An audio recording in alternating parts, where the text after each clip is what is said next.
Hey, hallelujah. Giving, hallelujah. The highest praise, hallelujah. Giving the highest praise, hallelujah. Giving the highest praise. In the morning when I wake up, in the night when I wake up, I will lift up my voice to heaven and give you the highest praise. Hallelujah to my King. Hallelujah to my Father. Hallelujah to my Jesus. I bow before the throne. When I look at all the wonder and I see all the creation, the beauty of the universe, you never, never change.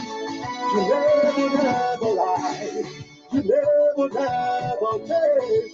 You never, never change. Hallelujah to my Jesus. Hallelujah. Hallelujah. Hallelujah.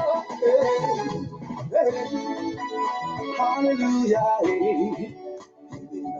Giving. Hallelujah. Hey. The highest praise. Hallelujah. Giving the highest praise. Hallelujah. Giving the highest praise.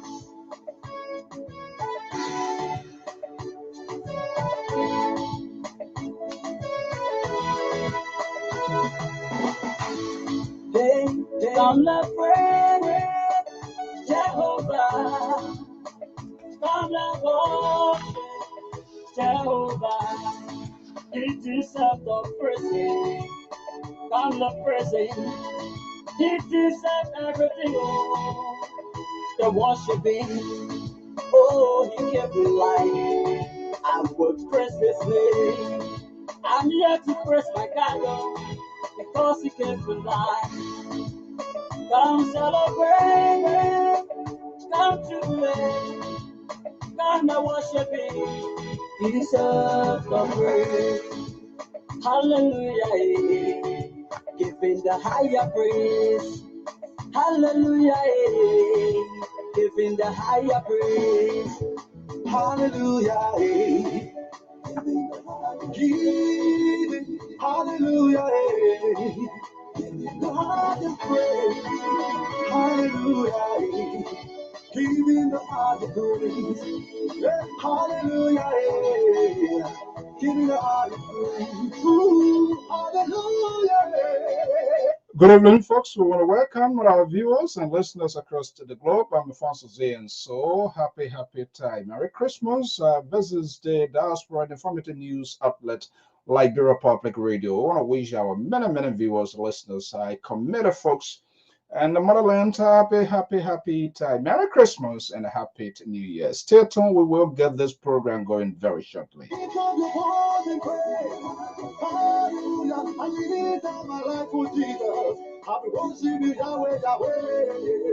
Hallelujah, hallelujah, hallelujah to Jesus. All right, there you have it. Hallelujah to Jesus.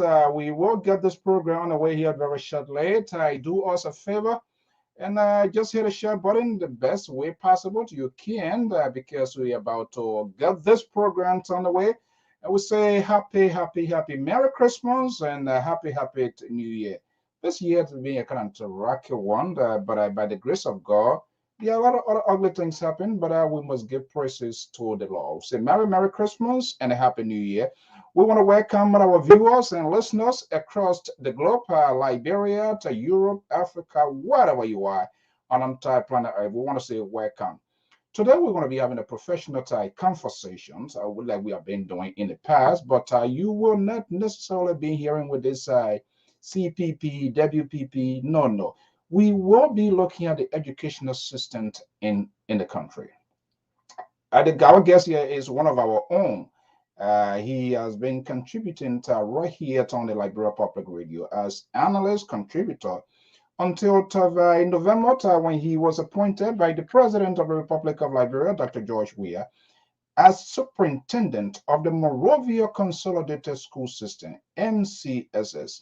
of which I am a direct beneficiary from my Bassa Team H, if you know of the ages, and then the William V. Stockment High School. My finishing point to get me to be where I am. So, Professor Zawolo, you are going to be the general overseer of the Monrovia Consolidated School System in the Republic of Liberia. Well, he was in Liberia. He has been confirmed by the Senate. And so we will be getting the first take from Professor Zawolo here this evening. And guess what? We assemble a team of professionals, educators, and people with the expertise that are going to take through the educational process. So we are also in the business of finding solutions and not just to only critique government, but we must also find remedy to what is going on. So I'm here and the rest of the analysts, some of them are standing by. Stay tuned. We will get this conversation going very shortly.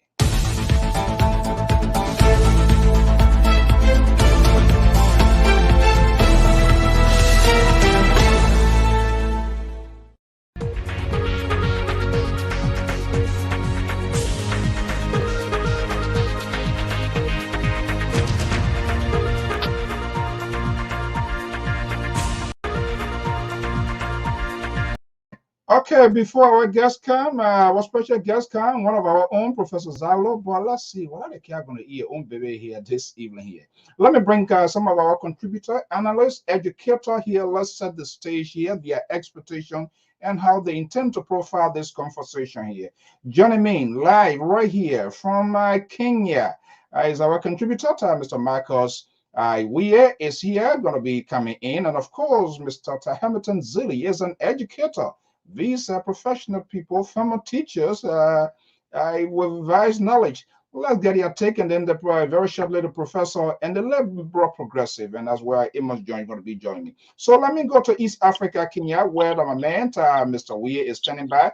And let me just bring in Mr. Zili as well. Gentlemen, good evening, Merry Christmas, and a happy New Year.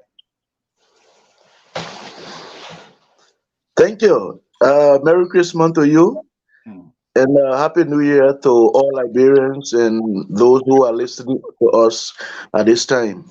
Okay. And yeah, thank you. Okay.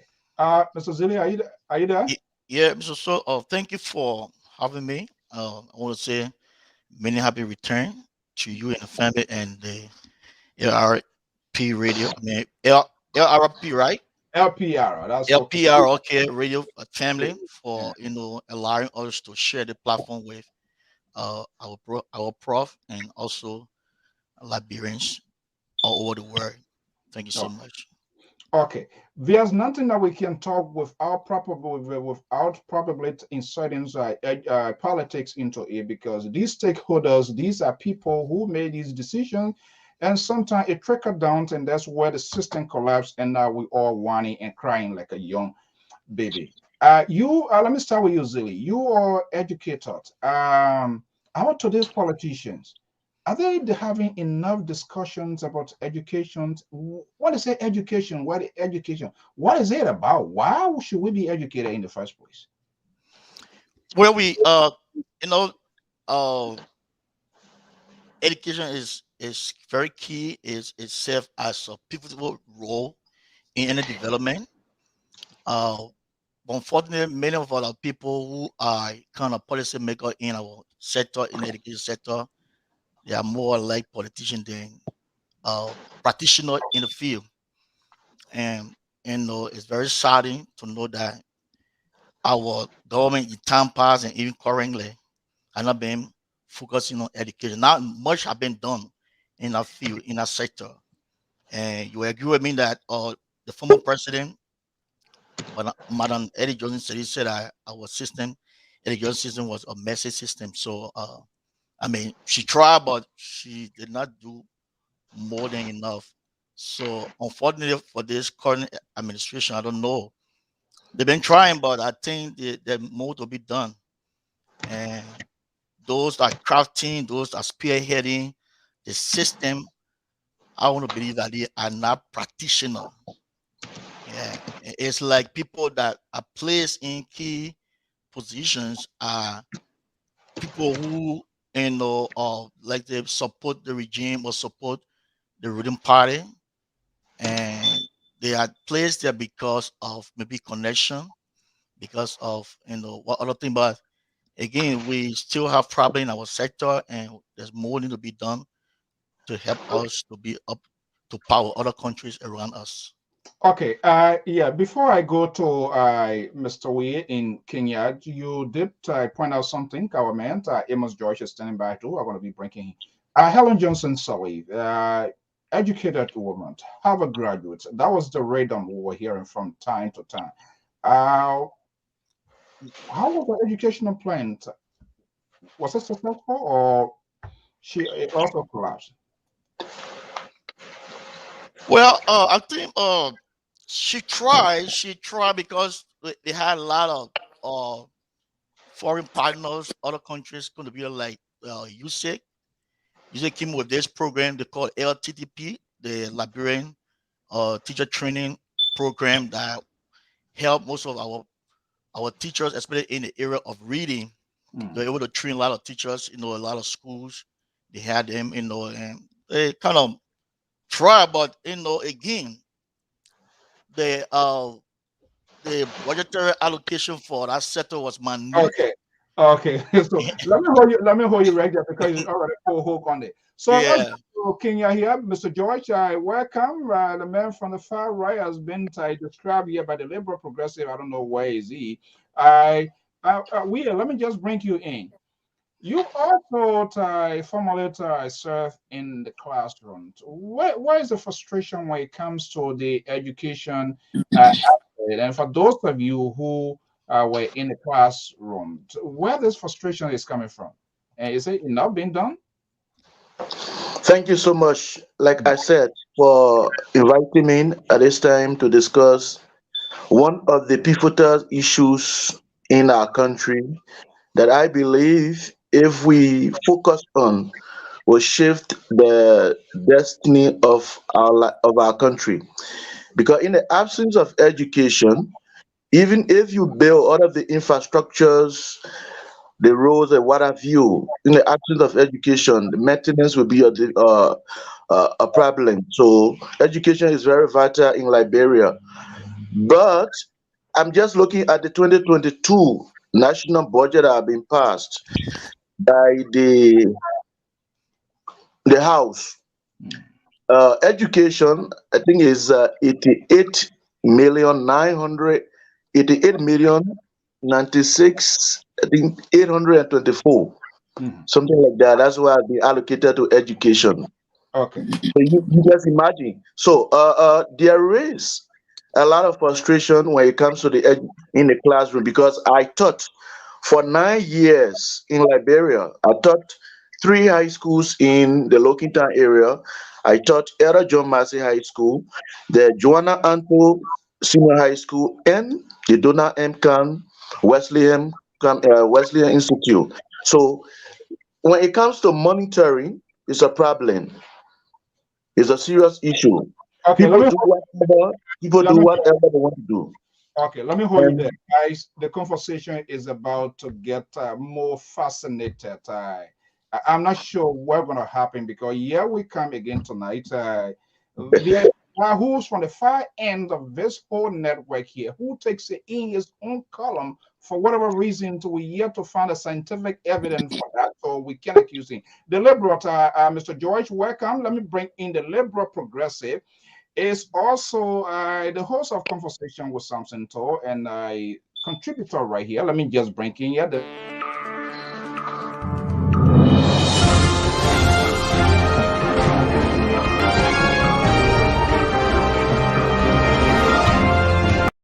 Okay, let me bring in the liberal here. Our special guest, one of our own, is here. I gotta come in the center here because the liberal might stretch his hand to point this guy in Kenya here for whatever reason, if or he's not going your way. The liberal, good evening and welcome. Good evening, Mr. So thank you very much and welcome to all of the panelists here tonight. Hopefully we will have some fruitful discussion and I hope that will benefit the audience and also bring up some ideas on how we move this country forward, Mr. So. Okay, quickly, Mr. George, welcome. I want to get maybe like a minute to wrap up here. here we are. Uh, he's one of our own. I am happy. He's in the photo. He's in the image because maybe we ourselves want to be in the photo. Professor Mcss Liberia is the superintendent of the Monrovia Consolidated School System, the very huge chunk of the school systems in Liberia. We got that tip up when he was appointed. I was happy because that has been his advocate, say, from time to time. But there's a big hook that we're going to be talking about. But what was your first initial instinct when you heard Professor Zawolo was tapped as the superintendent of the Maria Consolidated School System? Quickly here, before I go to George and bring in our guests. Good evening to Mr. Zili and to Mr. Weir and the laborer from Town, Sansin Brokuto. I was very happy because over a couple of months or years I have met, not meeting him personally, but just from interacting with him on the platform, I have gotten to know him to be someone with principles.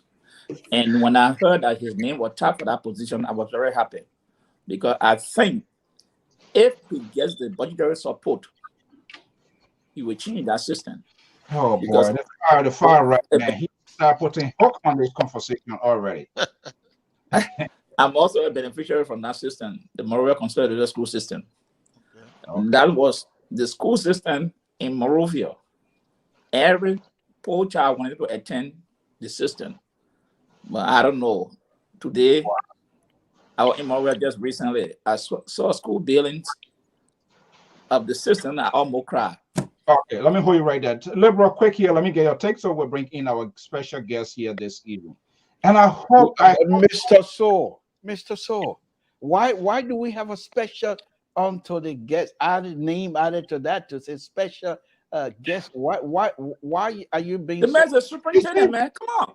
You want us to get everything out in the air now. I told you I signed a flag, a red flag. You're trying to come out here now. Mr. So, and I think the professor himself will agree with me. I think we need to step out of this kinds of 1970 something type of deal here. The professor is a very qualified human being, and the professor was tapped to do this work because he's qualified. So why are we now making it said like so much? Please let us don't do that. That's why I'm making you special. Okay, I am special too. So please call me. Well, when you become minister of public work, we'll call you special. He waiting for Liberty Party. Two people, folks, I think these two people, they're in it for me tonight. But anyway, let's just forget that. Well, this is what I want to say. The few months or year that we've been on air with the good professor, I also know the professor to be somebody of a high character. There's no question asked. However, I hope that the professor is going into this with a clear understanding that Liberian politics is not the same as the politics anywhere else, because Liberian politics and Liberian politicians, including those that are serving in ministries and things and what have you, they tend to try to bite back. And, we'll talk about people and try to degrade people by going up to maybe the president, try to favor themselves so the president can favor them by bringing in all kinds of rumors. But I think the professor is smart to that. And one of the good things that I noticed from my own perspective, I noticed that this professor already have an inside track. And I think his perhaps they all have a connection, but his connection with specifically with Jefferson Kochi, I think is something that will benefit this professor hugely. Let's put it that way, bigly. Let me put it that way. So, Mr. So, I also want to take this time and this opportunity to welcome the professor once he comes on air. And I think I want to thank him very much. You know what he has done here, to be honest with you. He has sacrificed a lot. I work in a public system.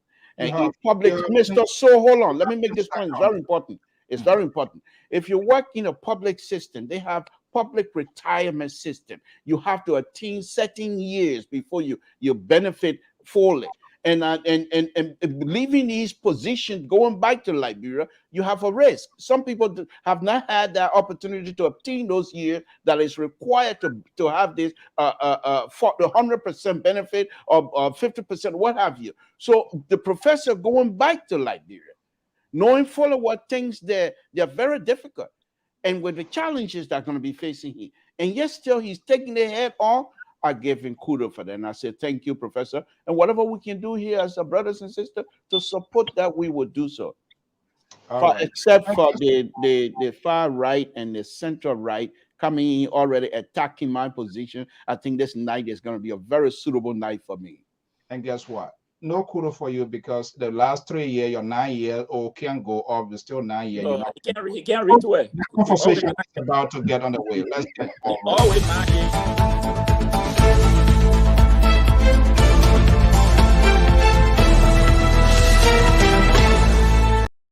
Good evening, folks, into radio and television land. I am Alfonso Sort of the Liberia Public Radio and Lpr-Tv. This is a special here, a group of panelists, educators, and one of our own, Professor Mcss Liberia, is the superintendent of the Monrovia Consolidated School System.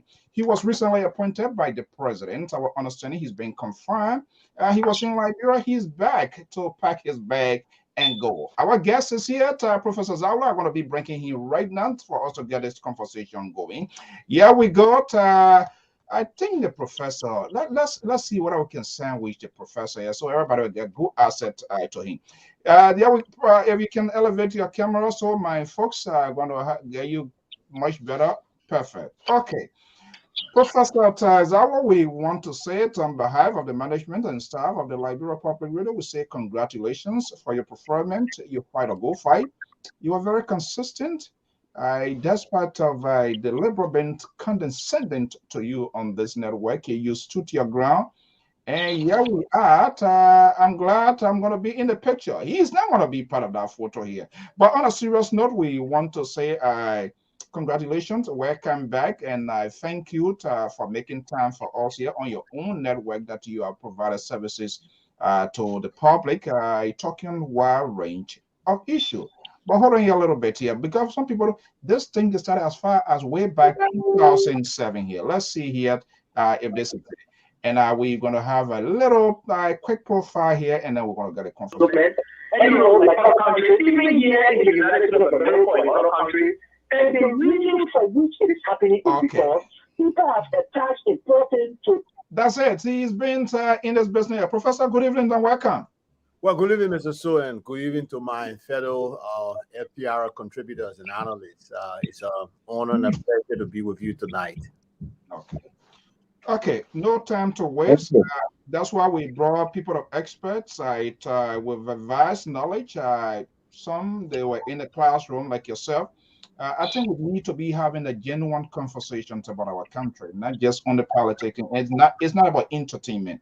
We need to start having a concrete conversation here. And that's the beauty I like about this network. Okay, welcome. How has it been? Well, it's been wonderful. I had a very wonderful, smooth landing in Monrovia. I was greeted to a rousing welcome at the central office of the Monrovia Consolidated School System.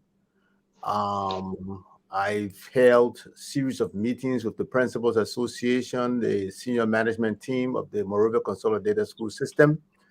Interestingly, on my first day at the Monrovia Consolidated School System, I had the honor to host the Minister of Education on Professor D. Ansusoni, the Deputy Minister of Education for Instruction, Mr. Alexander Dwopu, and the Assistant Minister of Education for Fiscal Affairs, Honorable J. Ama Masekwe, who coincidentally was the best man in my wedding.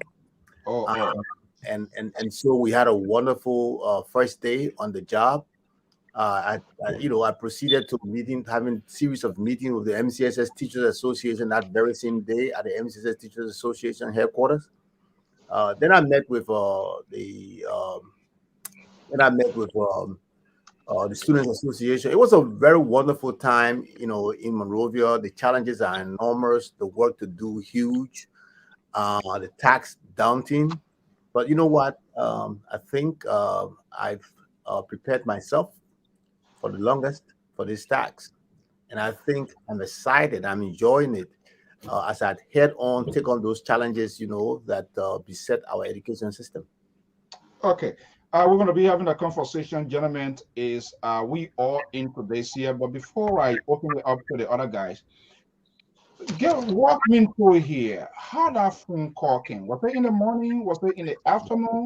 Who pressed that phone call to announce your appointment as the superintendent of the Moravia Consolidated School System? How it happened? At what time? Do you remember? And what was your instinct? Mr. So, I always want to be very honest. You and I had some private conversations, and I'm very sure, even some of the Mr. Toll, Mr. George, we've spoken in the past, and I made it very clear that my role in this government was not something that was there was no question about my role in this government. I'll be very honest with you to tell you that from 2018, the president preferred me for this position. He made it very clear. The president of Liberia was prepared to go to the fullest to ensure that this position was vacated, and I will occupy this position as early as 2018. My reluctance to have our country, especially at a difficult time, to shoulder a huge responsibility just to bring me in was what prevented me from ascending to this position in 2018 and 2020 and subsequently. So this wasn't really a surprise that I would have been appointed. But actually, I didn't get a call. I was printing a test for my class that day when I began to get messages from Moravia to call certain individuals. And then I called one of them, and he told me to go to the Executive Mansion's website. And behold, I went there and I saw the announcement. I was excited but confused. I rushed to my principal's office to alert her about the news and to tell her that I needed some time to think about it. And and so that's how it came to me. Oh wow. Okay. Now, all right. So, gentlemen, let's start the conversation here. The Liberal Progressive. Mr. So. Professor, good evening. Good evening. First question to you. You and I have had some serious conversation here on this platform. Before they brought you in, Mr. George, and the far conservative decided to put a special to your title. And you, knowing you very well, someone who got good education from the Far East, will you prefer us to say special on your title, sir? No, in fact, thank you. I just went there in your cup tonight. I'm on the road. But anyway, Professor, no, on a very serious note, thank you very much for taking on this position, because I think those of us that came in this country, and I'm not trying to knock anybody down. When you come in this country, not as a refugee, and you just come in this country and be able to go to school and be able to work, it's a serious dilemma that you go through. Because first of all, some of us, and I believe many people will experience that, you work in a factory and you see the post office man coming in and you think it's an immigration officer, and you run out on the back door and you're not coming back. They're not going to pay you because you think they're after you. So I know these things.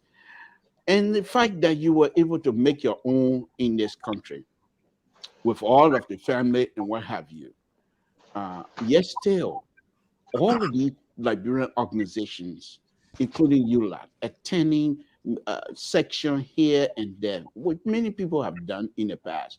But I think those of you that was there and doing those things were doing it for a reason.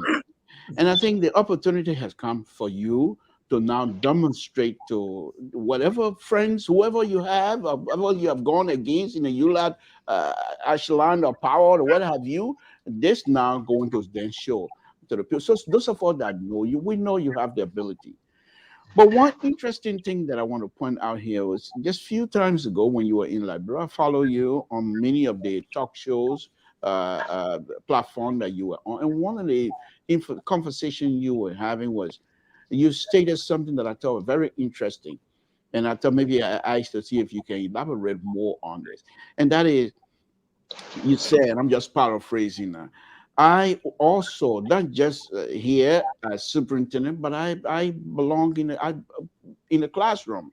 I teach, and therefore, if we have teachers that are not up to par, it's not that we're going to dismiss you.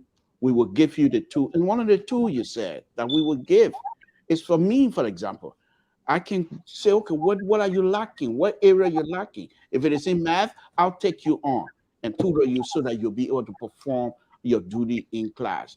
And you also stated that if teachers that are working for us, if they're coming, we want them to work full time. You can't come in and get full time salary and you're working part time. We're not going to do that. So after work for us, the 8 hour, whatever time you have, when it's finished, you can go to private and whatever you want to do is up to you. But once you come in, you're going to have to perform.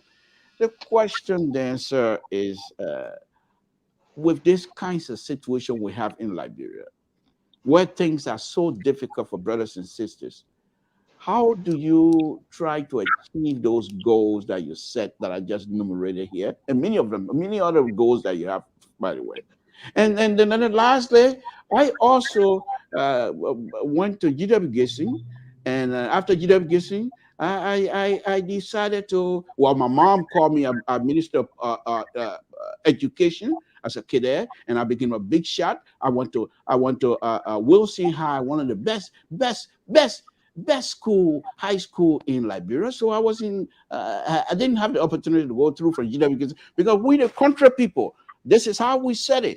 You go to demonstration, GWGC, then the green and white over there, Mandela Nebo Street. Then you go to Tottenham High. Then from Tottenham High, hopefully when you pass your LU exam, that they will not replace your name with somebody who didn't even take the test, that they will allow you as a countryman to go to, these are true story, to go be able to go to LU. And that's how we line these things up. But then going back to my question, so how do you intend to make sure that these goals that you set will be achieved? Yeah, look, thank you very much. Wonderful question. But those are some of the challenges that we have to face. And the way we can face it, the way we solve these problems is not to ignore them or to be afraid of anybody, but to engage them head on. I was very clear. I enjoy an excellent relationship with the MCSS Teachers Association. In fact, it is believed that I'm the first superintendent ever that the teachers made a banner to receive me at the office. But I made it very clear to the president and the members of the Faculty Representative Council that our teachers will have to teach full time. I don't care what they do after they leave us after having done their full time. They can go and do jobs for private institutions. I have absolutely no problem. I know that teachers want to, have a salary to be able to care for their families. So if they would decide to do an extra job, that's fine. But here's the thing. The Ministry of Education has allocated that a teacher must spend 25 contact hours with students a week. What's been obtaining in Liberia is that some teachers are spending no more than 10 contact hours with students. So you're talking about 25, which I think is inadequate. I've always given the example of the William V.S. Tottenham High School that runs a 40-week period. 40-week period. So if a teacher is spending 20 contact hours, 20 periods a week with the students, that means it's about half of the time the teacher's at school. The teacher is not working, really. But that's the ministry allocations. I will be working with stakeholders at the Ministry of Education, all other stakeholders in the country to increase the teacher allocation to about 25 to 30. But look, we'll be very clear. We've already instructed our assistant superintendent to begin the process. In fact, she's already done that. She indicated to me she started that already at the pipeline of junior and senior high school, where the exercise was able to identify 4 positions. 4. So the system, the school over there was overstaffed because teachers were under teaching. So by compelling teachers to do their full load, we're able to identify 4 additional positions. And guess what? there were 4 teachers over there who were not on the payroll and were volunteer teachers. So the payroll was able to absorb those 4 teachers. We're going to carry this exercise all across the system. And our goal is not to dismiss anyone, but we've talked about multi-utilization of teachers. So, for example, the people who teach religious education, they are supposed to teach about 5 classes, classes, 5 sections a week. The ministry allocation for religious education is 2 periods per week. So most religious education teachers in the system are teaching 10 periods a week. So what that means is that they teach for 2 days a week. I've indicated to them that that has to change. They will have to teach their full load of 20 periods per week, or we have to find ways to utilize them. It's a huge, it's a big problem with the system.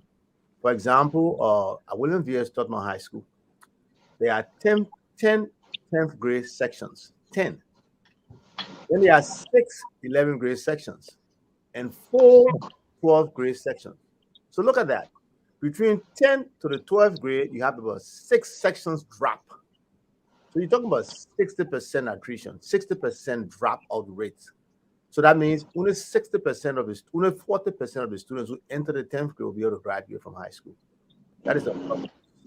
If that happened at any school system in the United States, the superintendent and the teachers, the principals would be either going to jail or they will be prohibited from holding such a job in the country. So we definitely have uses for many ways we can use those teachers who are under teaching. They can help us in our dropout and truancy prevention program, which we'll be initiating. And so I think we have the wherewithal and the support.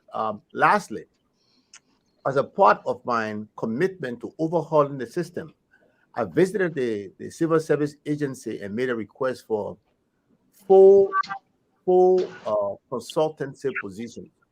I want to have a consultant that will help me restructure the MCSS. So I call that human resources consultant. I want a consultant who will help me rebrand the MCSS. I also need a consultant who will help me with truancy and drop-off prevention. And then I also have a consultant for information services. So we will be digitizing, and we will be bringing in these people with these extra talents and skills to help us, in this process. But I think most teachers in the system are excited about the direction that we are taking the MCSS in so far. Okay, I intend to get a lot out of the superintendent being the beneficiary of the MCSS. I want to see it coming back to that. So we have a prayer, and we'll try to keep it as much as possible succinct so that maybe we can also get few phone calls. Let me bring in Mr. Emerton Zili. Zili, are you there? Yeah, I'm here. Okay, so let's bring you into this whole photo of education here. You being a educator. The professor is he's on his roadmap to change the settings of the Moravia Consolidated School System. We don't know what are you going to expand later on outside of the system here. What's your first concern? You as an educator here, what would be your question here to him? Thank you, Mr. So, first of all, I want to congratulate the professor for a preferment, and I trust his ability, honestly, and I know he has the know-how, the technical know-how to deliver. But I'm kind of concerned, you have all those great plans, like, with the kind of culture we have in Liberia, where when anyone comes from America, so yeah, the men come from America with all the knowledge and why have you, we trust and everything, But yeah, I'm kind of concerned about his approach to bringing that reform. It seems to be like this professor comes from America with a huge knowledge, and kind of saying, well, these are my plans, these are my goals, you got to work with me, and this is what I want to do. It kind of give me an idea of this kind of top down approach to reform, where you come with your ideas. You don't, you kind of, yes, those guys on the ground, yes, but I'm from America. I work in a sophisticated education system, and so people on the ground, they don't know the whatsoever. Even if you know, but I'm gonna concern with that. How will you navigate yourself in a system where people will buy into whatever you have?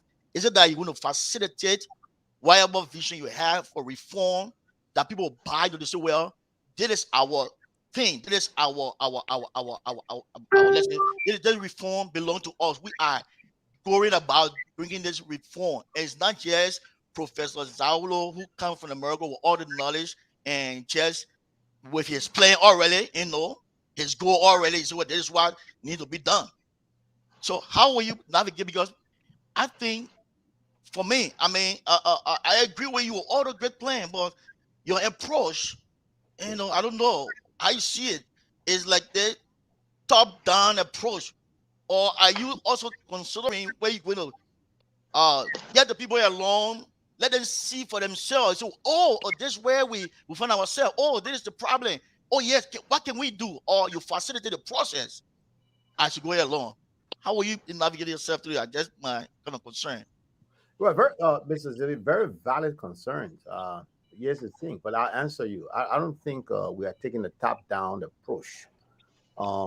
First of all, our commitment to ensuring that teachers are teaching full-time has received the full support and applaud of the MCSS Teachers Association.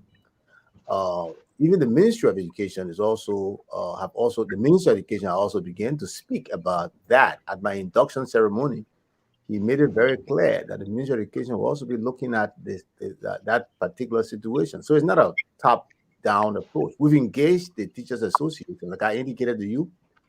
There was a discussion, there was an interaction between us and those teachers on this. And so the Teachers Association has embraced it. But the second thing I will tell you is this. Look, on March 30th, from beginning March 30th to I think April 3rd, we are holding an MCSS weekend, wherein this weekend will bring together stakeholders, graduates of the MCSS, students of the MCSS, parents of the MCSS, community members, businesses within the Monrovia area. We'll bring everybody together in a three-day activities. On day one of those activities, the students of MCSS will march to celebrate our commitment to building great schools by our actions. Then we'll go indoor to have a symposium where stakeholders, members of the communities from different structures of the communities will come and make presentations. At the end of those presentations, there will be a resolution drafting committee. That committee will draft a resolution, and that resolution will be presented to us. We'll marry the resolution with our vision for the MCSS, and within about a week, come up with our roadmap to improving the MCSS. So we are not coming from America with a panacea to all the problems of the MCSS.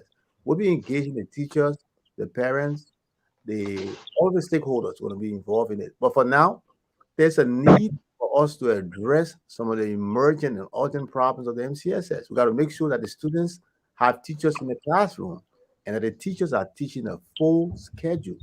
So we can't wait until we get everybody sold into our program to be able to implement it. You will note that there are challenges our students are faced with. When we were in school, MCSS schools were the cream of the crop in quizzing, in all those different things. MCSS school was very dominant.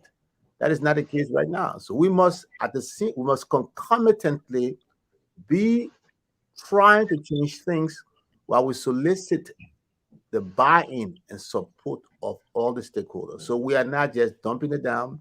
The people will be involved in making those decisions. That's why we are bringing in about 4 to 5 consultants. The consultants will engage different structures of the MCSS also, and then they will continue to advise me along the way as I bring about the reforms I think the system needs. Okay, let me go to Atlanta, Georgia, where our man Amos George is standing by. Mr. George. Yes, sir. It seems your plate is already full. Hearing what we are hearing from the superintendent of the system. What is running through your head? What's your question to him? A whole lot. Professor Zawolo, I want to say again, congratulations. Thank you for your preferment. I wish you all the best. And just bear in mind that we got to go to McGill to run that campaign, so you take up time when that time reaches. So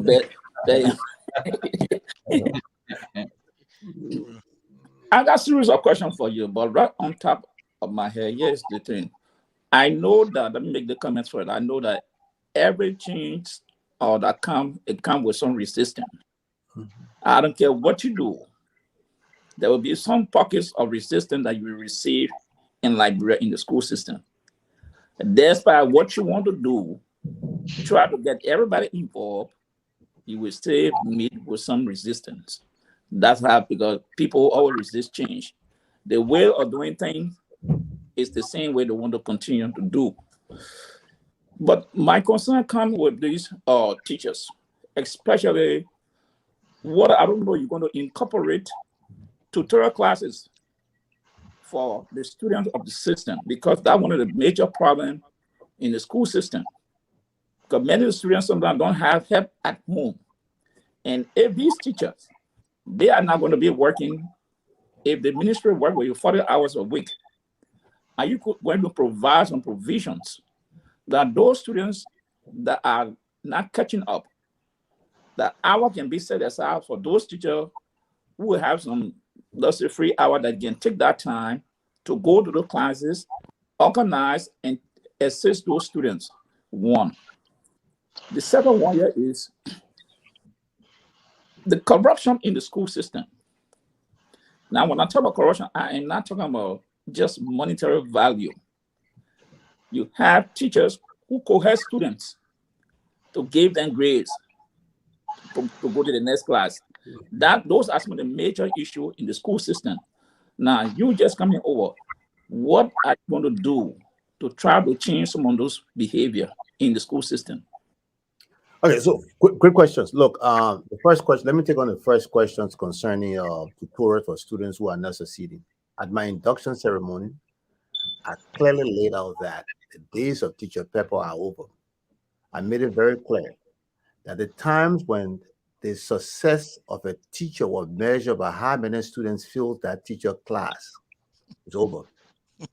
And I said that now we're going to be measuring your success by how many students are passing your class, because the success of our students is aligned with our pro agenda for prosperity and development. Our commitment is to ensure that every Liberian child receives the highest levels of education possible and the best quality possible. So we'll be monitoring closely what our teachers do in the classrooms. We will be putting into place remediation programs. Look, we have an early warning system that we're going to put into place. So one of the things we're going to be doing is to digitize the whole MCSS. I visited the GW Gibson School. Interestingly, I look in the teachers' lounge on the floor. I saw students' test paper from September of 2021 spread all across the floor, graded, some not graded, but the students did not receive it. I raised concern about that, and so I've indicated to principals that they must ensure that when students are given the test, the papers must be graded in time, the student must receive the prompt feedback, and the teachers must put into place programs to help those students who are not succeeding. We will be identifying the resources to be able to support teachers in that direction. Our goal would be to have about 80 to 90% graduation rates.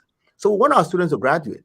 We are no longer interested in students failing so as to boost the reputation of the schools. So that's something we're going to be doing. Now, when it comes to bribery and other unwholesome practices within the MCSS, I have decided to form a committee that will begin to look at the extent of the problems. I'm hearing two different things. I'm hearing from one group of people that there's not a big problem. That is not a big problem in the MCSS. And then I'm hearing from another group that is outside. Mostly from outside, I'm hearing that it's a huge problem within the MCSS. It is. So I have put together, I'm away for about 3 weeks. I'm going to be away for about 3 weeks because I have to come and close up here and then go back. By the way, Mr. Liberia Progressive, thanks to your point, I want to give a shout out to Arlington Public Schools that have granted me a 2-year leave of absence. So I can stay in Liberia for 2 years and come back and still retain my full benefits. So I want to thank them for, giving me that. They've been very supportive and they are so excited. In fact, several teachers of Arlington Public School have already volunteered to join me in August to help me in this mission, and I'm grateful to them for that. So we're going to be creating this. I've created this work group, and they're going to be working on the extent of that problem. And as soon as I receive a report from them, and I hope to get a report prior to returning to Monrovia, as soon as I get a report from them, I'll begin to work on strategies. If there's a big problem, on how we can alleviate that problem and make our schools. Look, I have a 5. I will talk about that later, but and see our schools very, very much the way we want it to be. Okay, let me bring in Mr. Weird from East Africa, Kenya, joining us here as a contributor. Look, Weird, you're listening keenly. You've been a former classroom teacher as well. This is an area. What are you gathering, and what are your concerns? How can we remedy all of these issues that face within our school systems in Liberia, not just MCSS, but for this discussion within the MCSS school system? Thank you, Mr. So. Let me congratulate Mr. Zawolo for his preferment and his immediate confirmation by the Liberian Senate. Also, I've been going through the statement on December 15. I've been going through the statement. He said he would digitalize the MCSS. Are you hearing me? Yeah, I'm hearing you. Yeah, and at that program, your predecessor was there. I've been following. I think he said for eight years plus. Yeah, so and he met a very strong resistance at the MCSS. When he came in, he came with what are those plans? I think some of those plans that you have. And I also heard you saying that you've instructed the assistant superintendent to do some sort of work in your absence. But I want to also advise you as your son in a system we have in Liberia, do not leave everything with your subordinate. You have to. Because in the end result, if anything goes wrong, it is you, the president is going to look at, or whoever. Now, we have a problem in Liberia about drugs addiction. The teachers in Liberia have their own problem, and the students also have their own problem. So what plans do you have to mediate a program that will help curtail the issue of most of our students getting involved into drugs? That's number one. Then number two, I know you just took over. Can you tell us the current budget of the MCSS and how many schools do we have in Monrovia that are found or that are within the confines of the MCSS? Okay. Then, lastly, I don't want to overplay. What programs do you have? What programs do you have when it comes to teachers' capacity? Yeah, good. But look, wonderful question. I can tell that you are a classroom teacher or you've been in the classroom before. Good job. You hit me with one that I must honestly tell you the truth, I didn't consider. But now that you've spoken about it, I will be creating a work group, and I will include that as part of the responsibility of my dropout and truancy consultants. That's the issue of drug addiction within our school. It's a serious problem, but I didn't really factor that in my plan. So thank you very much. This is one of the reasons why we are doing some of these things, to come out there and listen and hear from people and take some of these ideas. I do not consider myself as a student with all the ideas to transform that system. So my hats off to you. Thank you very much for that. The second one of the questions you talk about was leaving all the work with my this is no, it's not. We spread the work, and I have created several work groups. By the way, I'm blessed.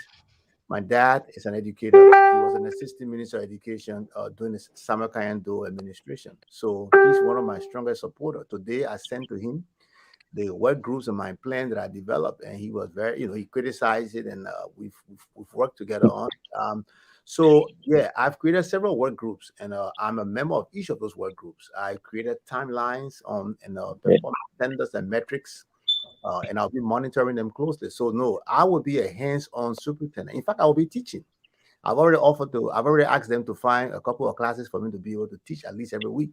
So I'll be everywhere. I'll be all over the place. So I will not be delegating all those responsibility to them. Now, when it comes to teacher refresher, I was just informed about the availability of some fundings to do some professional development. So I've created a work group already, headed by the assistant superintendent, that includes the director of curriculum and instruction, director of basic education, director of secondary education, and school principals to develop immediate refresher programs for us to put into place. That's one. Two, I've already begun discussion, by the way, Libre Progressive, with a group of people in the Oakland School District who are working on a program that will offer at least an associate's degree to our early childhood educators who do not have it free of charge.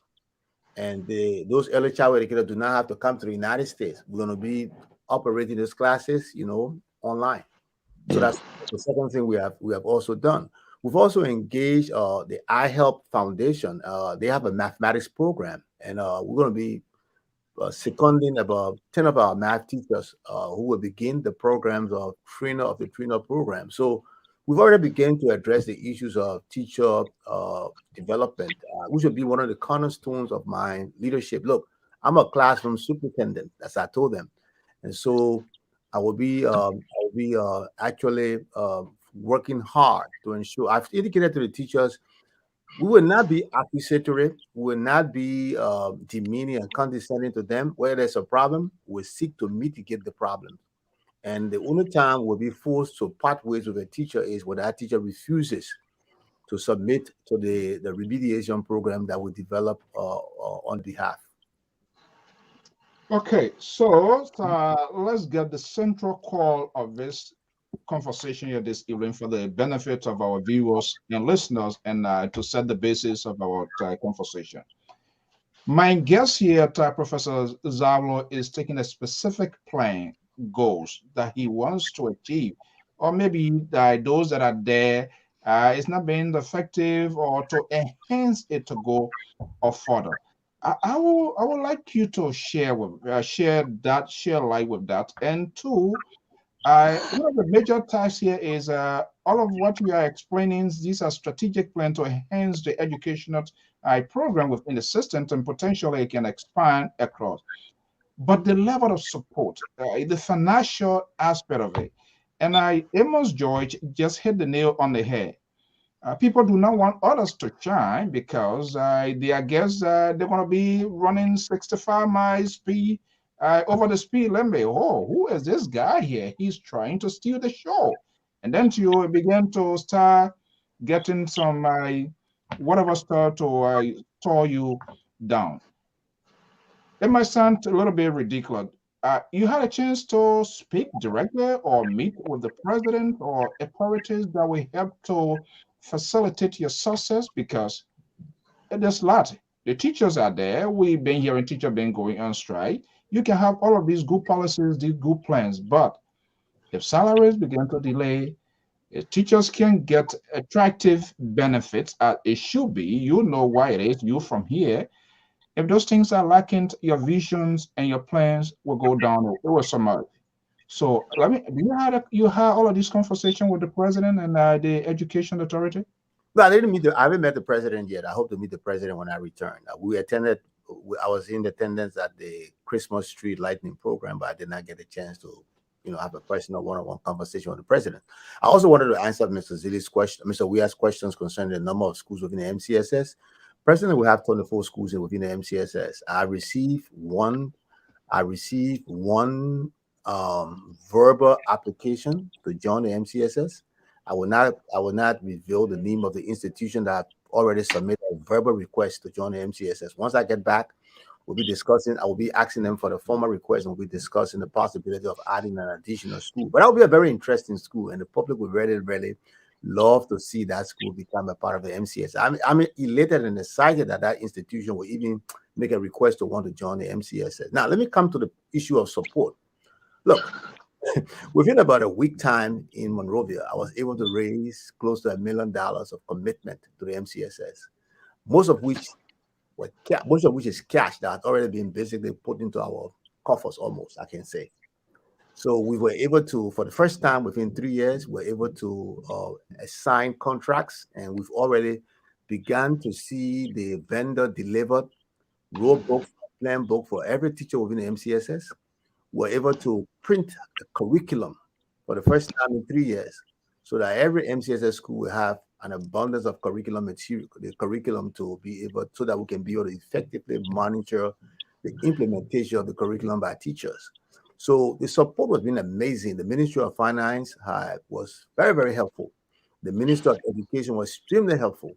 We've brought in resources that the MCSS had not seen in a very long time. By the way, one of the most interesting things, we recommitted ourselves to the proper agenda by declaring MCSS school basically free. We waived the fee that had been charged by previous administration of the MCSS. We waived the fee and brought it down to the levels that's imposed by the Ministry of Education. So moving forward, MCSS students will not be paying any more high fees. We drop it. When you say high fees, said that there were some schools, high schools were paying about $7,000. The Ministry of Education has set it at $3,000. We brought it down to $3,000. Okay. We brought it down to $3,000. That's the one the Ministry of Education has agreed is supposed to be. I'm going to fight hard to make sure that every MCSS school is free. Okay. Before the Liberia comes in here, I'm not sure what I know. You know the tradition here. You are a contributor here, but you know. Go ahead, Mr. So. Can I just quickly answer? I see my friend here, Linus Perkins, asked the question. I think Mr. Weir also asked that question. Yeah, that's what I'm doing. The MCSS had a budget last year of close to $4 million. I have made an additional request to increase that budget to $5 million. I have received commitment that though the House of Representatives have passed the budget, the Senate has to concur. In the budget that the Senate will concur on, I received commitment from the highest levels of the legislature and the executive that my request will be accepted. So we'll be increasing the MCSS budget by about 20%, just by taking over the MCSS, because I was very clear that we need the tools to deliver. The MCSS budget did not include any allotment for foreign travels. I want to travel to identify more resources for the MCSS, so I included that within the budget. The MCSS budget did not have anything in it for grant writing. I want to hire the best grant writers to write grants to attract more money to the MCSS, so I included that into the budget.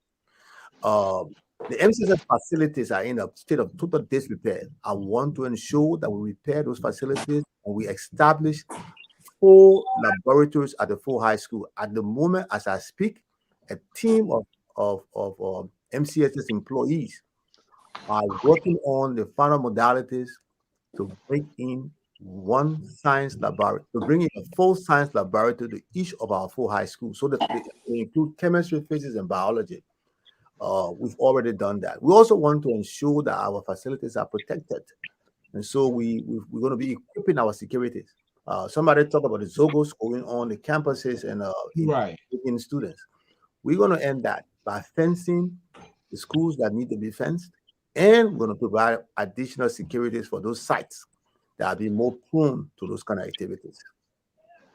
So our budget be approved. The Liberia. Yes, Mr. So thank you very much. Thank you, Professor. What baffles me right now is that I thought you already have your confirmation hearing in front of the Senate. I didn't know you were going to have a confirmation process here on LPR. And forget this kumbaya stuff. What is this? Mr. Central Right. Let me finish my point, please. He's not. What are we? Are we some sort of a process? Please forget this kumbaya. Let me jump straight into politics here. What is this?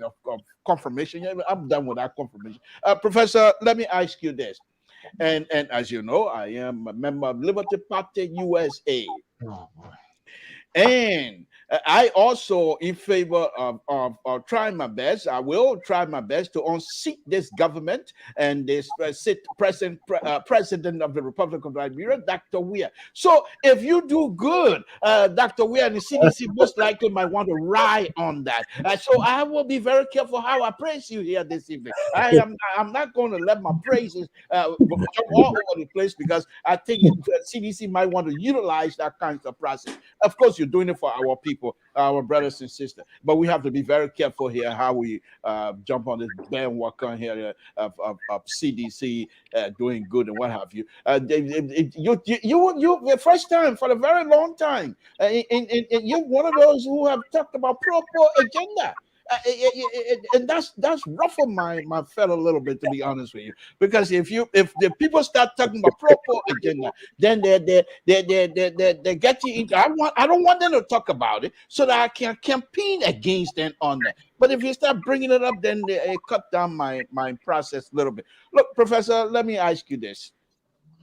I know I'm not going to go into this confirmation hearing here, and my question is not about that.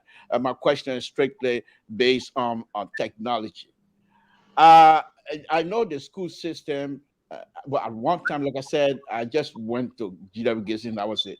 But I believe at one time they have this. The school system have people where they teach classes, drafting, and other classes to prepare the young people, so in case they don't want to go to college and what have you.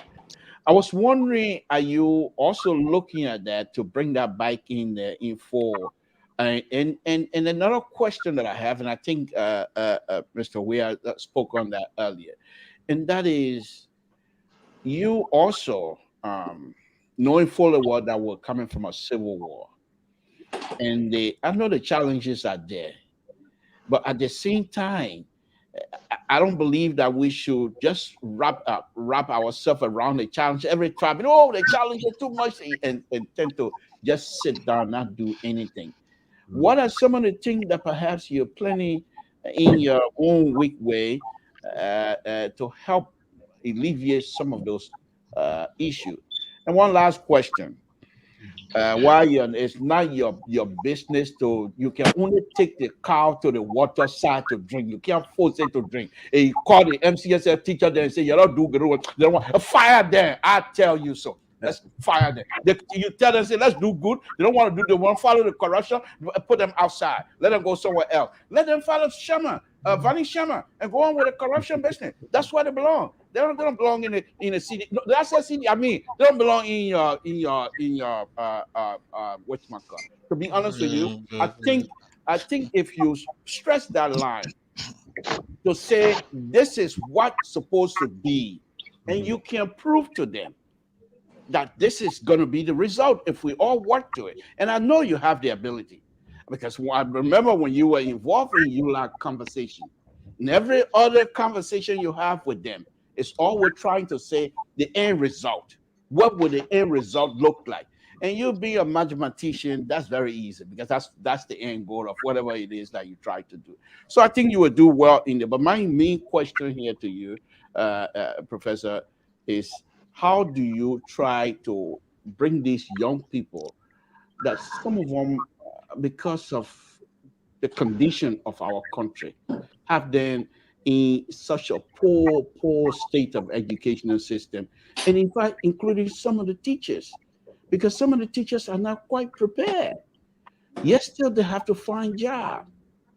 So how do you deal with all of those things, sir? And then my next question, and we're going to go to politics for sure. All right. So let me address the issue of career and technical education. I know they used to call it vocational and technical education. I want to call it career and technical education, because vocational, it's kind of like a little bit condescending. We want them to do more than just vocation. I've indicated that we will work to ensure that we can spread career and technical education across our 4 high schools. I set an example of my 2 schools that I own in Liberia. Even at my elementary and junior high schools, I'm offering career and technical education. At my high school, I have 7 career and technical education offerings. So I indicated during my induction ceremony that we're going to be working to bring those things in the classroom. Not every kid will be able to go to college, and not every kid will be able to go to college immediately. Besides that, under pillar one of the Popo agenda is to provide more opportunities to keep girls in school and to help them improve their social economic status by providing them a better quality of education. What a better way to do it than giving girls skills that they can use to earn their living while they send themselves to tertiary educational institutions. So we will be trying to spread it out all across. So at the moment they have some of those offerings at the William B. S. Tubman High School. We're going to make it system wide. We're making it system wide. So we're going to spread career and technical offerings system wide. That is why being able to make sure that the teachers are teaching their foot load very critical, because I think in that process we'll be able to identify positions that we can allocate to career and technical education. So that's very important. That's crucial. Now, look, when it comes to encouraging our children to stay in school and to do their best and to get the teachers to perform at the highest possible level. Look, we are aware that those problems exist. I don't think I will be a superintendent who will be constantly pointing to those as problems. I will see them as opportunities for improvement, and I will develop the programs to be able to improve the performance of our teachers and also of our students. The MCSS will no longer be a place wherein it will be graded by how many students feel. The MCSS will be graded by how many students are successful, how many students remain in school until graduation, how many students leave the MCSS with better than how they came in, how many students leave the MCSS with skills that was acquired at the MCSS. That's how we're going to be measured, and those are the things I want to be committed to ensuring. So we're going to spread up career and technical offerings all across the system. That's why I'm bringing in those consultants. Hopefully, the CSA will grant me, the permission to bring in those consultants and pay those consultants, so that we can be able to, change the whole educational paradigm and trajectory of our country. Okay, let me go to Mr. Zilli. Yep. So I believe lab been coming out questions and all of that here. Let's look more further. What is still lacking that you think the professor can expand on? Well, I just kind of love what the professor is saying. All these things, he's explaining, and I just hope and pray that he get the needed support. It's just one thing to say, another thing to let it be done. And in order for it to be actualized, you need the support, the full support of those out there. Now, I have a few questions. One of the things that caught my heart has to do with early childhood education. And, I don't know whether LTTP still have that program, a reading program in Liberia. And reading is very important, if I itself as the basic. All right. Now in Liberia, we had a reading program with LTTP. We had our teachers being trained to teach the kids how to read, and read it well for the kids. And so I'm thinking what your perspective on the early childhood education in the era of reading. And not only that, another thing too, I want to ask that what's your take on on STEM program, like more science, technology, engineering and mathematics? For you are a mathematician. So what do you think about STEM program? Because the age we find ourselves as the world as a whole, we are into the technology, age. So what your take on the STEM program? And then the last question I want to finish is that whether the system have a mission statement or a vision statement that you know of. If they don't have, what your intention? What do you want to do? Now, yes, those three questions. I want you to please address that. Yeah, they have a mission statement, they have a vision statement, and we're going to be reviewing them and restating them, refining them. Then when it comes to early childhood education, I think they have made some great progress. They have made some great progress in the direction of the early childhood education. But I was baffled to see two things when it comes to the early childhood education. One, I was told that somebody was promoted from the position of director of basic education to the director of secondary education. So understand it. I don't see that as a promotion from basic education to secondary education. I think that mindset is from the fact that, like we called it before, ABC was not important. First grade not important, so you make the worst teacher to teach ABC in first grade. No, and then the better teacher teach the higher level. So that's the kind of mindset it came from too. I visited a school. I'm not going to call the name of the school because I think that's a wonderful principal there. But the principal located, kind of placed the early childhood program in the basement of the school building. And, we're going to change that. So I'm intentionally going to be working on that school to provide them with the resources to relocate. Because I know they put a lot of resources because they develop a good, the area they provided for the children in the dungeon there is great. Nice, well-painted walls, colors and everything on the, on the wall and the rest of it. So now to go and tell them to move it to another level because I don't think the kids should be underground. I know it'll be a challenge for them. So I'm finding the resources to relocate those kids to a, upper level and not on the, but not on the ground, but at least on the ground floor level, which I think is good for them. So I'll be doing that. So the second thing is that we talk about reading. We're going to make sure that reading is a key component of early childhood education and basic education. But more than that, we're going to make sure the teachers are using gamification to provide instruction at the early childhood level. Keeping the kids indoors the whole day is not going to cut it with me. You need to bring them outside. You need to use organized plays and games to be able to educate them. That's how children learn. You know it.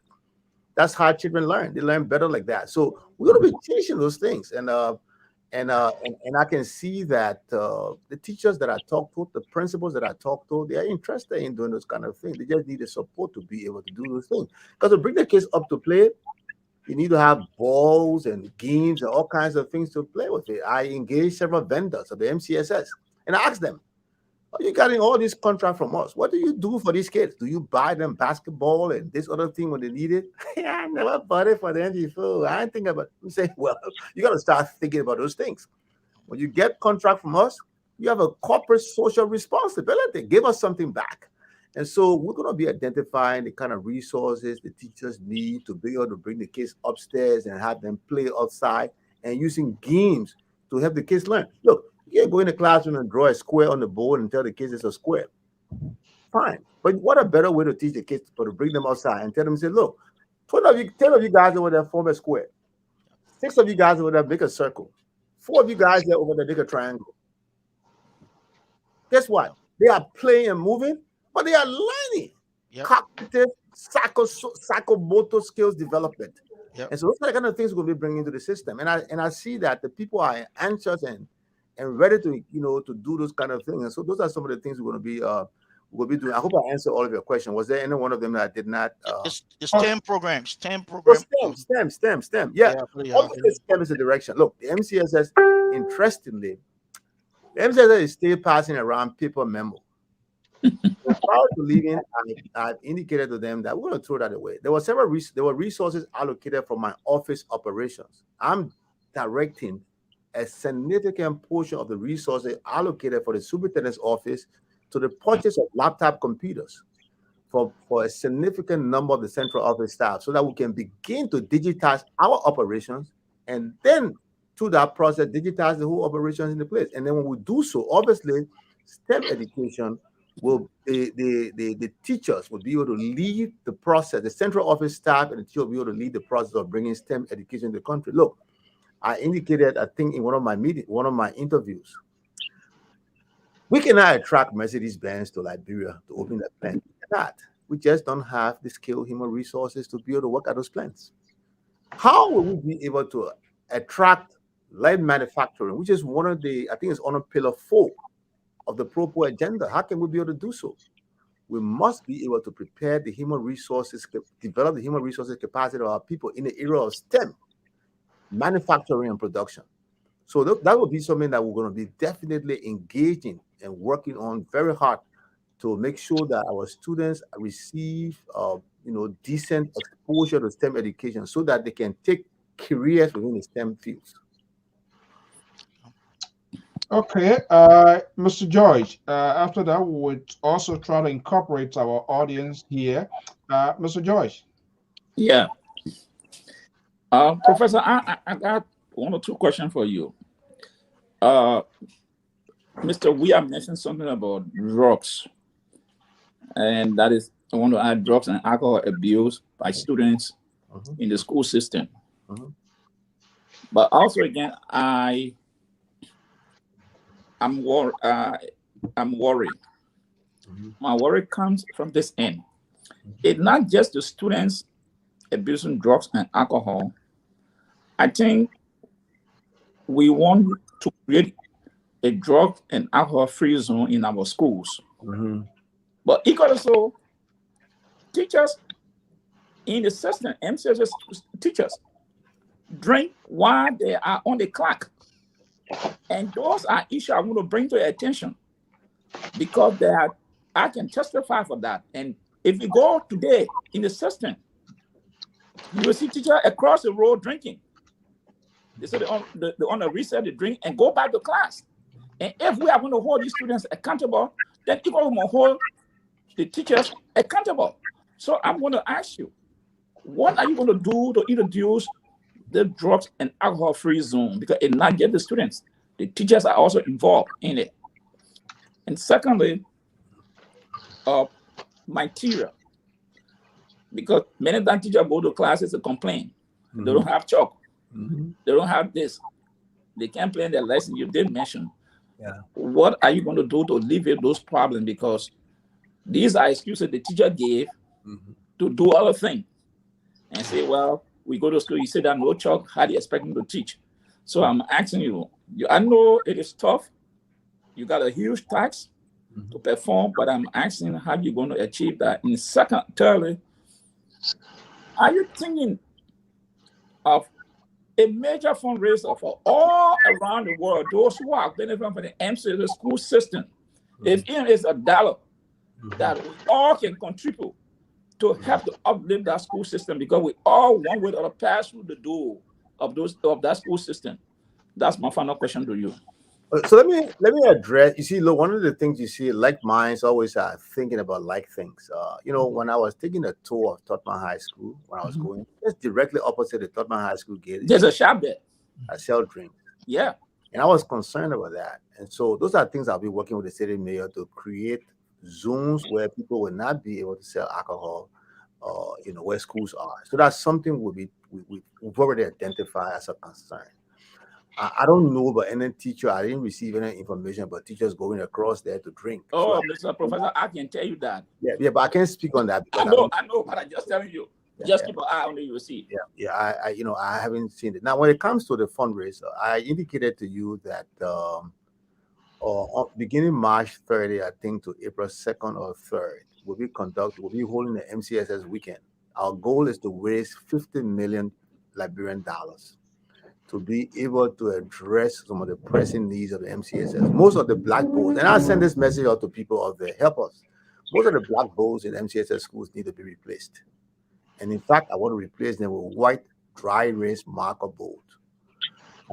That's one. Two, on January 9th, I'll be hosting a Zoom conference with the William D.S. Tottenham High School Alumni Association to discuss on ways that it can help the MCSS. The Newport Junior High School Alumni Association, during one of my appearances on the radio, indicated their willingness to work with me, and they promised to visit me shortly to see how they can help. There is a Facebook group of the Moravia Demonstration School, former students at Moravia Demonstration School. I've asked people to get me involved in that group to see how they can help. Like I indicated to you, I will not be a superintendent. I will stay in Liberia. We're going to be writing grants. Look, I have done the research. There are village schools in Nigeria, Togo, Mali, and all these other countries writing grants and getting millions of dollars from agencies and institutions all over the world. The MCSS will be a part of that process. We're going to write grants to get the resources that we need. We're not going to depend on government. Government cannot do it all. I've also said to people that maybe when you see me back in the United States working, maybe it will be because the MCSS graduate in government and in business and in politics will get angry with me and say, go back to your country. Because I'm going to be on their backs to help the alma mater. Yeah, I'm gonna be on the back to help the alma mater. So we will be looking around to raise money to be able to do some of the things we need. If we raise $50 million, I think the last time I calculated that's about 300 some more $1,000. If we were to allocate that to each one of the schools, each of the schools would get close to $40,000, I think, or so. So that would be very, very assistive in helping, improve the conditions at our school and providing the needed resources. But for now, MCSS teachers have the resources they need. Each one of them has a rule book, a plan book. Each one of them have a curriculum in their hand. And when I get back, they will be having pens and pencils and chalk and everything by the time I get back to be able to perform, their duties. So, look, they are very exciting times for the MCSS, and I'm very happy and glad to be at the front of it, leading the change, fulfilling the aspirations and dreams of our prophetic and visionary leader, Dr. George Manawia. Okay, well, folks, we are in conversation with the superintendent of the Morovia Consolidated School System, my own alma mater as well. Let me go to Marcos, Mr. Weir, in Quinette this early morning hour in that concrete conversation here. And I very shortly, the Liberal, why are you holding your hair? You having headache? No, I'm not. I mean, the professor is giving me headache because to come out here and say the doctor but that's what's giving me headache. Let me be frank with you. Because what political and now see this guy here. He's unable to identify the real headache. The headache in your party, is no problem, right? Let me go to Mr. Weir. Yes, ask the man whether he had paid his dues. Yes. He must send me his membership, what they call paper, no signature on it. I'm wondering. Oh my goodness, the professor is on me. You acting like you don't know the professor. You think he can't be diplomatic on you here? Let me go to. We're so open the lines here. I mean, people are calling. We need to engage here. I think hopefully before the professor leave, we kind of try and see what we can do. A kind of town hall, type here where we can really have something. But let me go to Mr. Weir for his question, and I'll come with the last one. Then we'll be taking one question here and then the panelists as well. Weir, go ahead. Thank you. Let me admit that I admired your exposition, and I believe and I pray that whatever you said will yield fruit in Liberia. But I'm concerned, sir. How will you, as a professional person, alleviate the thought that the teaching career in Liberia and probably in some part of Africa is a poverty-striking career?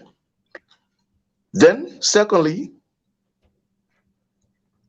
my second question is, you spoke of, because I'm one person, when I was in the classroom in Liberia, you understand that most often they take a teacher who is not performing well to begin with our kids.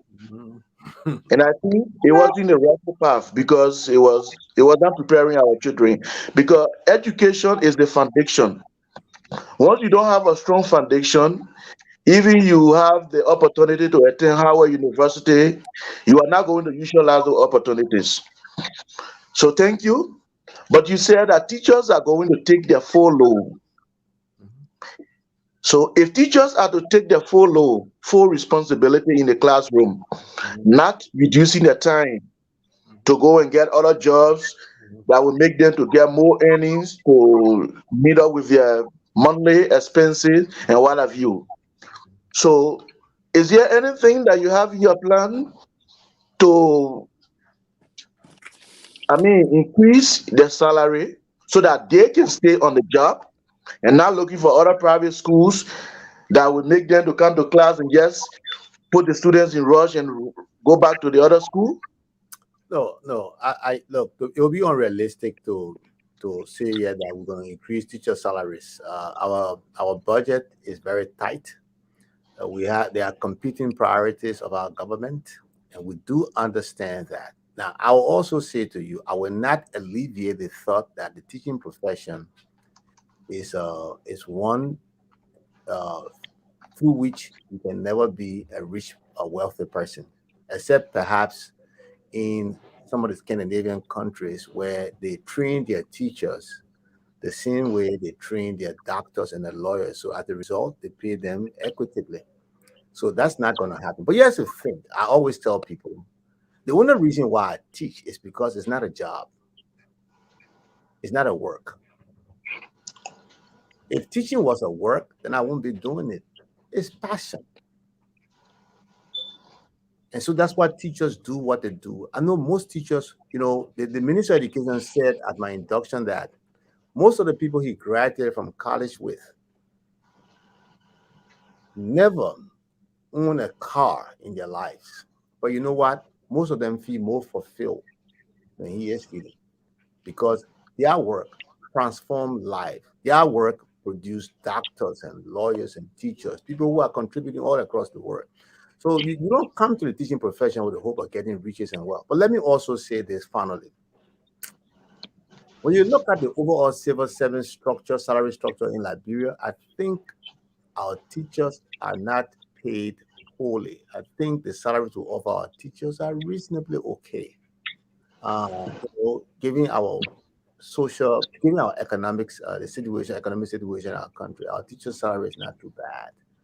And as the government, as this government continues to improve its revenue generating capacity, I know there will be opportunities to maybe add money here and there. And lastly, we are not against teachers teaching after school, taking up an extra job to earn their living. What we are saying is that you cannot be on the clock for the MCSS and at the same time on the clock for Sinkizito High School. That's not going to happen. Let me tell you what happened. Let me give you one story, and this will touch you because it hit home so close. And when I said this, the person is not listening to it, they would know who I'm talking about. Interestingly, there's a lady there's a teacher who was working for my school in Bonafam, at the same time working for MCSS schools. So what was she doing? She would take off from it. She tell the people at MCSS that she is sick and she's teaching at my school. And then 2 days she would tell the people she's sick and then she goes over there to teach. Once it was discovered, the next day my permit was announced.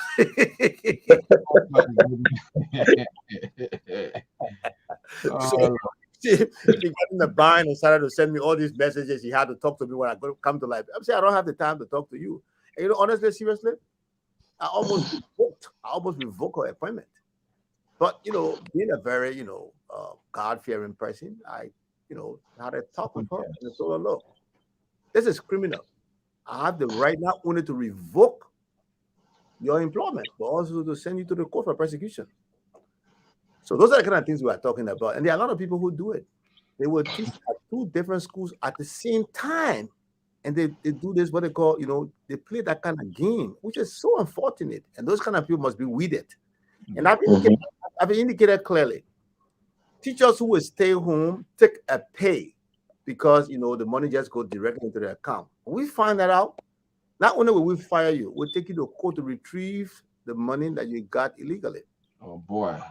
That's an issue. Okay, let's go to the line, and then I will come back to our callers. Your questions must be succinct, strictly to the point, so that our guests will answer. Let me go to 2 numbers here, 704 number 8486 on the line. Good evening, caller. What's your name and where you calling from?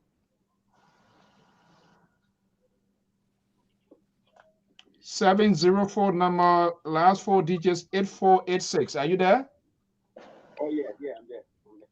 Okay, go ahead. What's your name and where you calling from? My name is Jerome, calling from Charlotte, North Carolina. Okay, Jerome, so welcome to the show. What's your question to the superintendent? Thank you, Mr. So I got 2 questions for the professor real quick. It's about punishment in the school system in Liberia. Because when I was there, I see some kids hair will not braid, some of their hair will not cut, or the people will jump off, and they send them to go home just for something like that. So I was going to ask Professor, will you initiate a program called ISS, in-school suspension, for some of those teachers that are free, so they can be able, instead of the student going home, they can find a class that they can go in school, but they are in school suspension. Okay. What's the next Will question? you find a program for that? And the last one is, what will you do for this thing they call sex for grade? Sex for grade. Teacher are using that to get a schedule to girls students will grade. Oh, sex for grade. Okay. Okay. Thank you so much. All right. So we will not propound the question so that you'll be able to get to them. Thank you so much. Let me go to this number. Seems to be from Wilmington, Delaware. I'm not sure whether that Joe Biden calling here this evening. But 302 number tie 0065. Caller, what's your name and where you calling from? Yes, it's Joe Biden. I think that, the superintendent for his approach on the issue of being creative. And I said, one way you associate about being creative, in a position you have to find you have to be creative to generate funds, and do other things. But here are a couple of questions I have for him. Number one, could you provide an email address that individuals could reach you with their suggestions and proposals and other things, so that there are many librarians in the United States and other places that are educated that have teaching background that that can give you other ideas that perhaps if you choose to can make a difference. That's the moment. But my main question here is this: since you want to be creative, the economy in Liberia is so terrible. The teachers are underpaid, and the transportation system is high. So as a result, teachers end up, selling everything just, by selling grades and all of that. What do you think about the proposal to reduce the number of days that teachers have to go into the classroom, thus cutting down the transportation they have to pay every day to go to school, thus, improving their financial, their financial stance? Putting down, now, how you do that, what I think here is that it will be helpful to the students as well. Instead of the students doing eight subjects per day like we used to do, 8 or 10 subjects, you can have the students do 2 subjects, 3 subjects, 4 subjects every day, and then the teacher will go to school like 3 days a week instead of going to school 5 days a week. What do you think about a suggestion like that? Just being creative, thinking about other innovative ways to cut down weights and then cut down the cost on the part of the teachers, as well as reducing the stress on the students. What do you think about that? Okay. That's my question. Okay, thank you so much. Professor, let me give you the time to, the other person in the line went on, but let's give you the time so that you will answer those questions, and then we'll come back to the panelists as well. Yeah, those are very beautiful questions. In terms of the in-school suspension for not plaiting hair or cutting your hair and doing all this kind of thing, look, we're going to change our discipline within the schools. Our disciplinary approach within the MCSS school would be restorative rather than punitive. So I'm not a big fan of in-school suspension, because if you put the students in school suspension, you're putting them by themselves, you're giving them a bunch of worksheets to do, and they're not being supervised by a qualified teacher. So that's not very helpful. But I'm not going to tell, I would frown on you sending your students home because they didn't plait their hair or because they put nail polish on their hands. No, we're going to have a way of, these are some of the things that we want the students not to do. We engage them and talk to them. We have a more counseling approach to remedying those problems than inflicting punishment or punitive actions against them.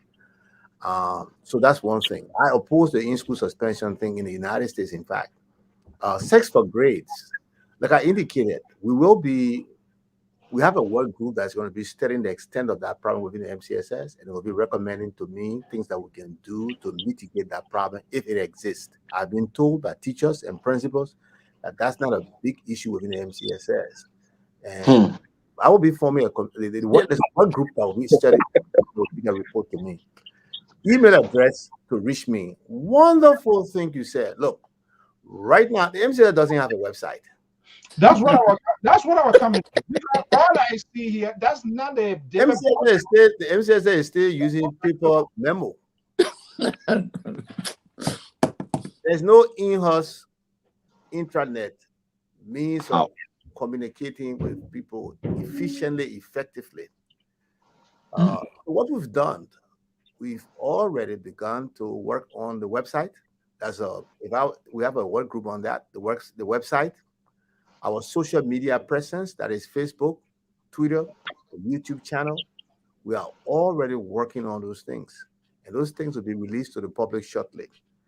Because I want to hear from the public. I want to hear ideas, that people will share with me. So we are working on those things. In the past budget of MCS, there was not even a telephone. There was not a phone assigned to any MCSS employee. So if you want people to reach the MCSS house, they're going to be reaching people on the personal phone. So we are putting in place. We are requesting that we have phones that can be for the dedicated use of the MCSS. Now, when you talk about innovative ways to reduce the cost to mitigate the issue of bribery and all those things in school, fine idea, fine suggestion, but I think there are other ways we can address that problem. And one of the things I've already begun to work on, even my predecessors indicated that they started to work on, is to have teachers work where they live to reduce the cost of transportation. And students will go to school where they live, similar to what we do in the United States. We are working on the modalities of that. And I'm also prepared to also engage the Ministry of Education, because right next to us is the Monserrato County School. So we will be working in-house and also with the Ministry of Education. So maybe there'll be some teacher swapping. Because I have a problem with teacher living in St. Paul Bridge, teaching at Tottenham High. Most of that teacher money is consumed by transportation. And so there's always a possibility for the teacher to be corrupt, to recoup the losses that is sustained in transportation. So those are things we are working on. So great idea about reducing the number of days and reducing the number. That's easily said than done. You got a 10th grader reading at a 2nd grade or 3rd grade level. When you start to reduce the number of days they spend in school, think about the consequences. We got to be very careful as we implement some of those very innovative ideas. Okay, so let's take these two numbers and I'll come back to the panelists here. I'm looking at the website here. That's not when I was there the day of David Boston to Wilmot Freeman yet, because all I see here is just photo shoot. You can't see me. It's not even. Let me go to this number here. 267 number 3530. Caller, what's your name and where you calling from? Oh, my name is Newton J. I'm calling from Philadelphia. Okay, go ahead. I am CEO of Hilton School of the Future, as we call it in Liberia, proprietor. There's a lot of things that's happening in Liberia, especially among the teachers and so on, which that's not going to be my question tonight. My question tonight to your guest is, why is it that the 12th grade students in Liberia don't graduate, have to wait for the while in order for them to graduate after they have spent 12 plus years of their life in school? Okay, all right. Thank you so much. Mr. James Coyne, are you there? I'm right here. Okay, good evening. Now, welcome, buddy. Good evening, sir. Good evening, Comrade Zawolo.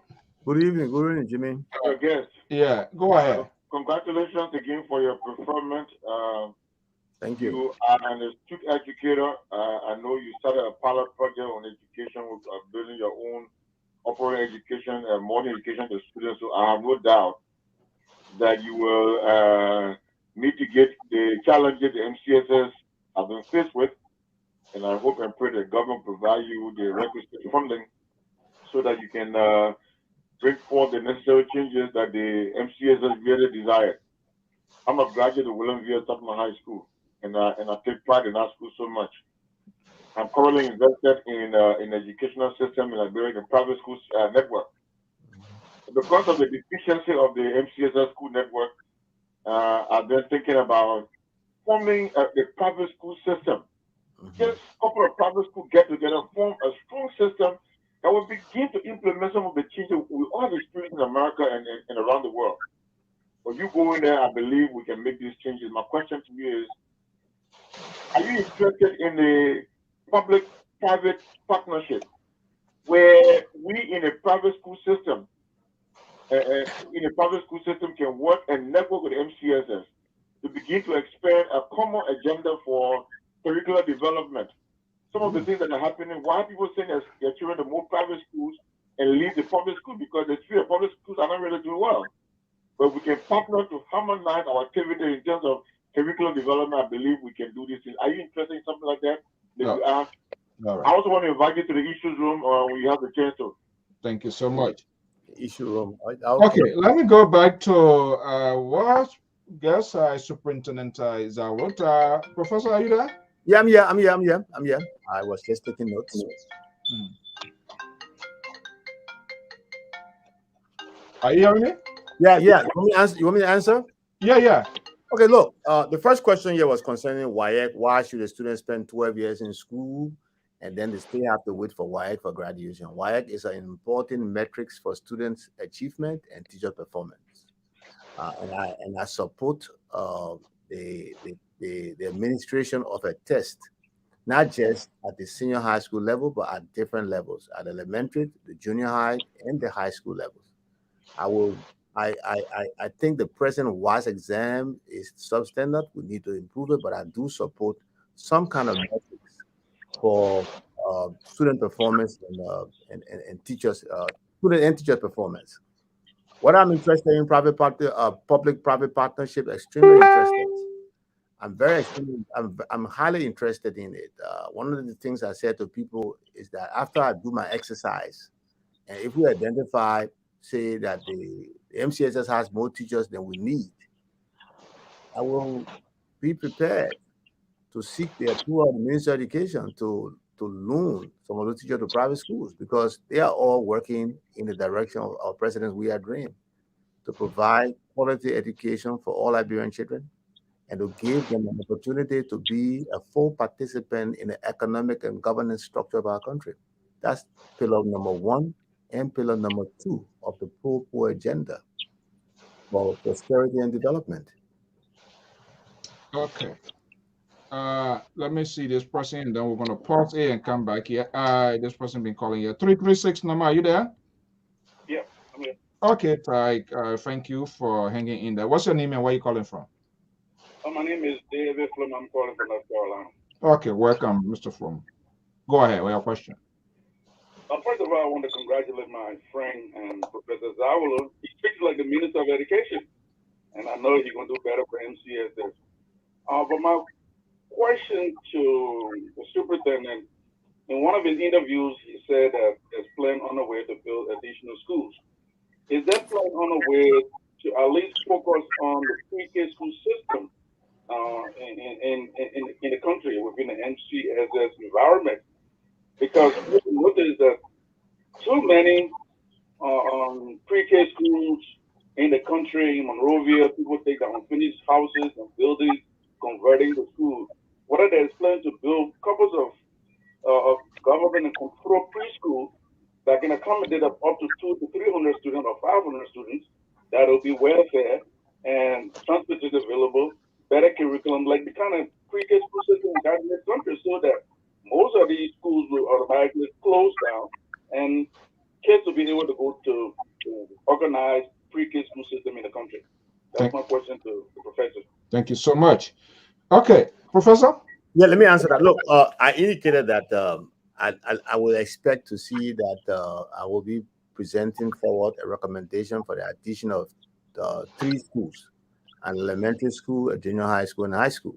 I also indicated that I will begin the search. I'll begin to look at our different schools to see whether there is existing land that can allow for expansions of some of our schools. 100%, yes, we need to improve our early childhood education offerings and access.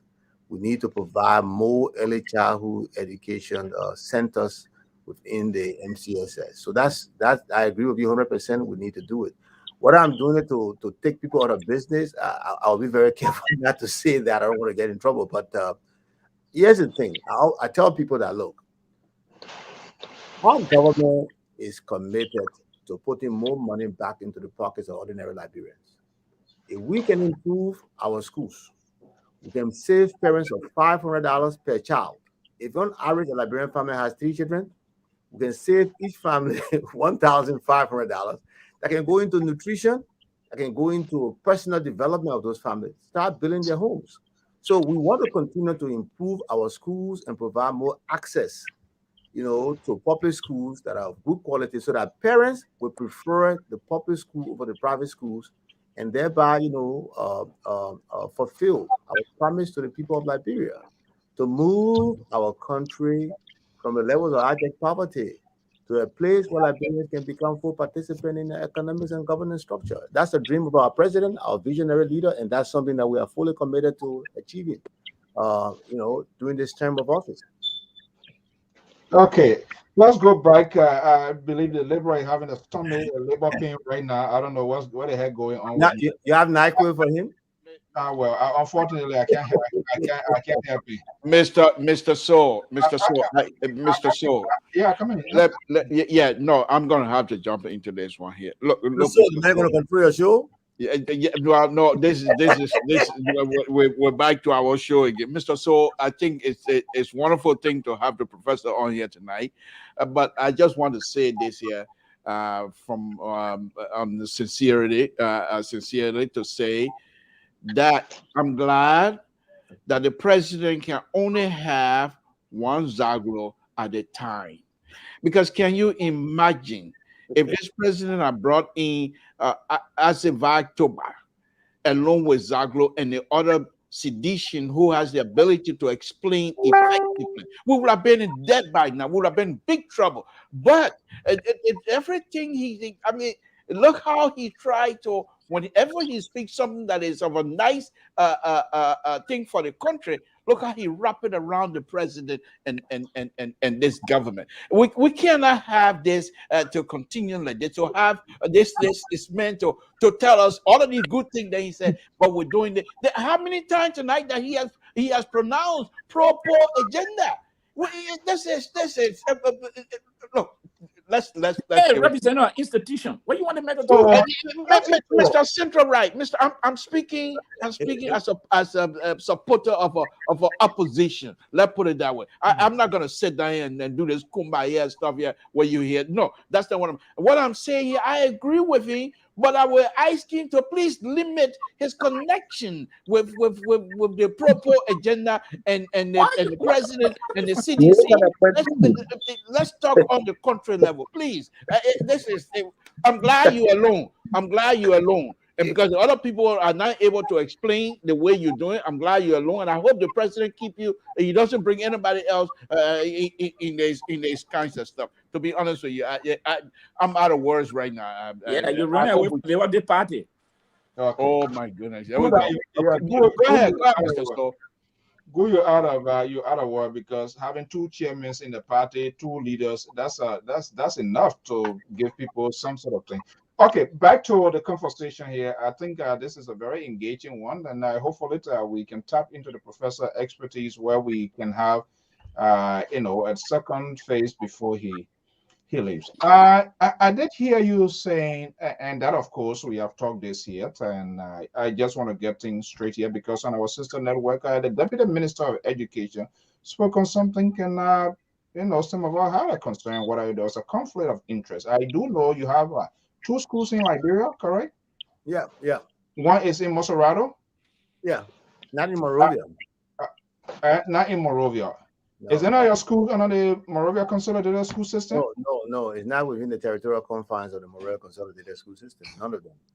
Okay, so absolutely no conflict of interest. Also, okay, all right. I just want to get that, and I'm happy that you talk about the website.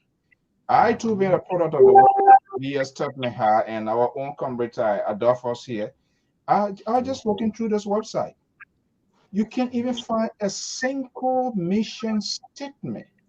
Nothing. All that is here, exhibition, picture, nothing. Yeah. So How can you even connect with the outside world or donors? We know the history of Wallen V.S. Tubman High School. We know the history of the Monrovia Consolidated School System. Literally from here. So who you think that everybody they're just going to be calling people on phone and in order to find out something, there has to be directed somewhere where they can see something here. I'm happy that you jump on it out front to say that something is being done. Let me bring in my other guys here. The Liberia is out of words. We hope that his voice resurrect and whatever the case. Pa George. Yeah. Is there any question for the professor? Yeah. I want to ask about, he spoke about building additional schools and talking about somehow to decentralize the schools, the MCS school system within the Monrovia area.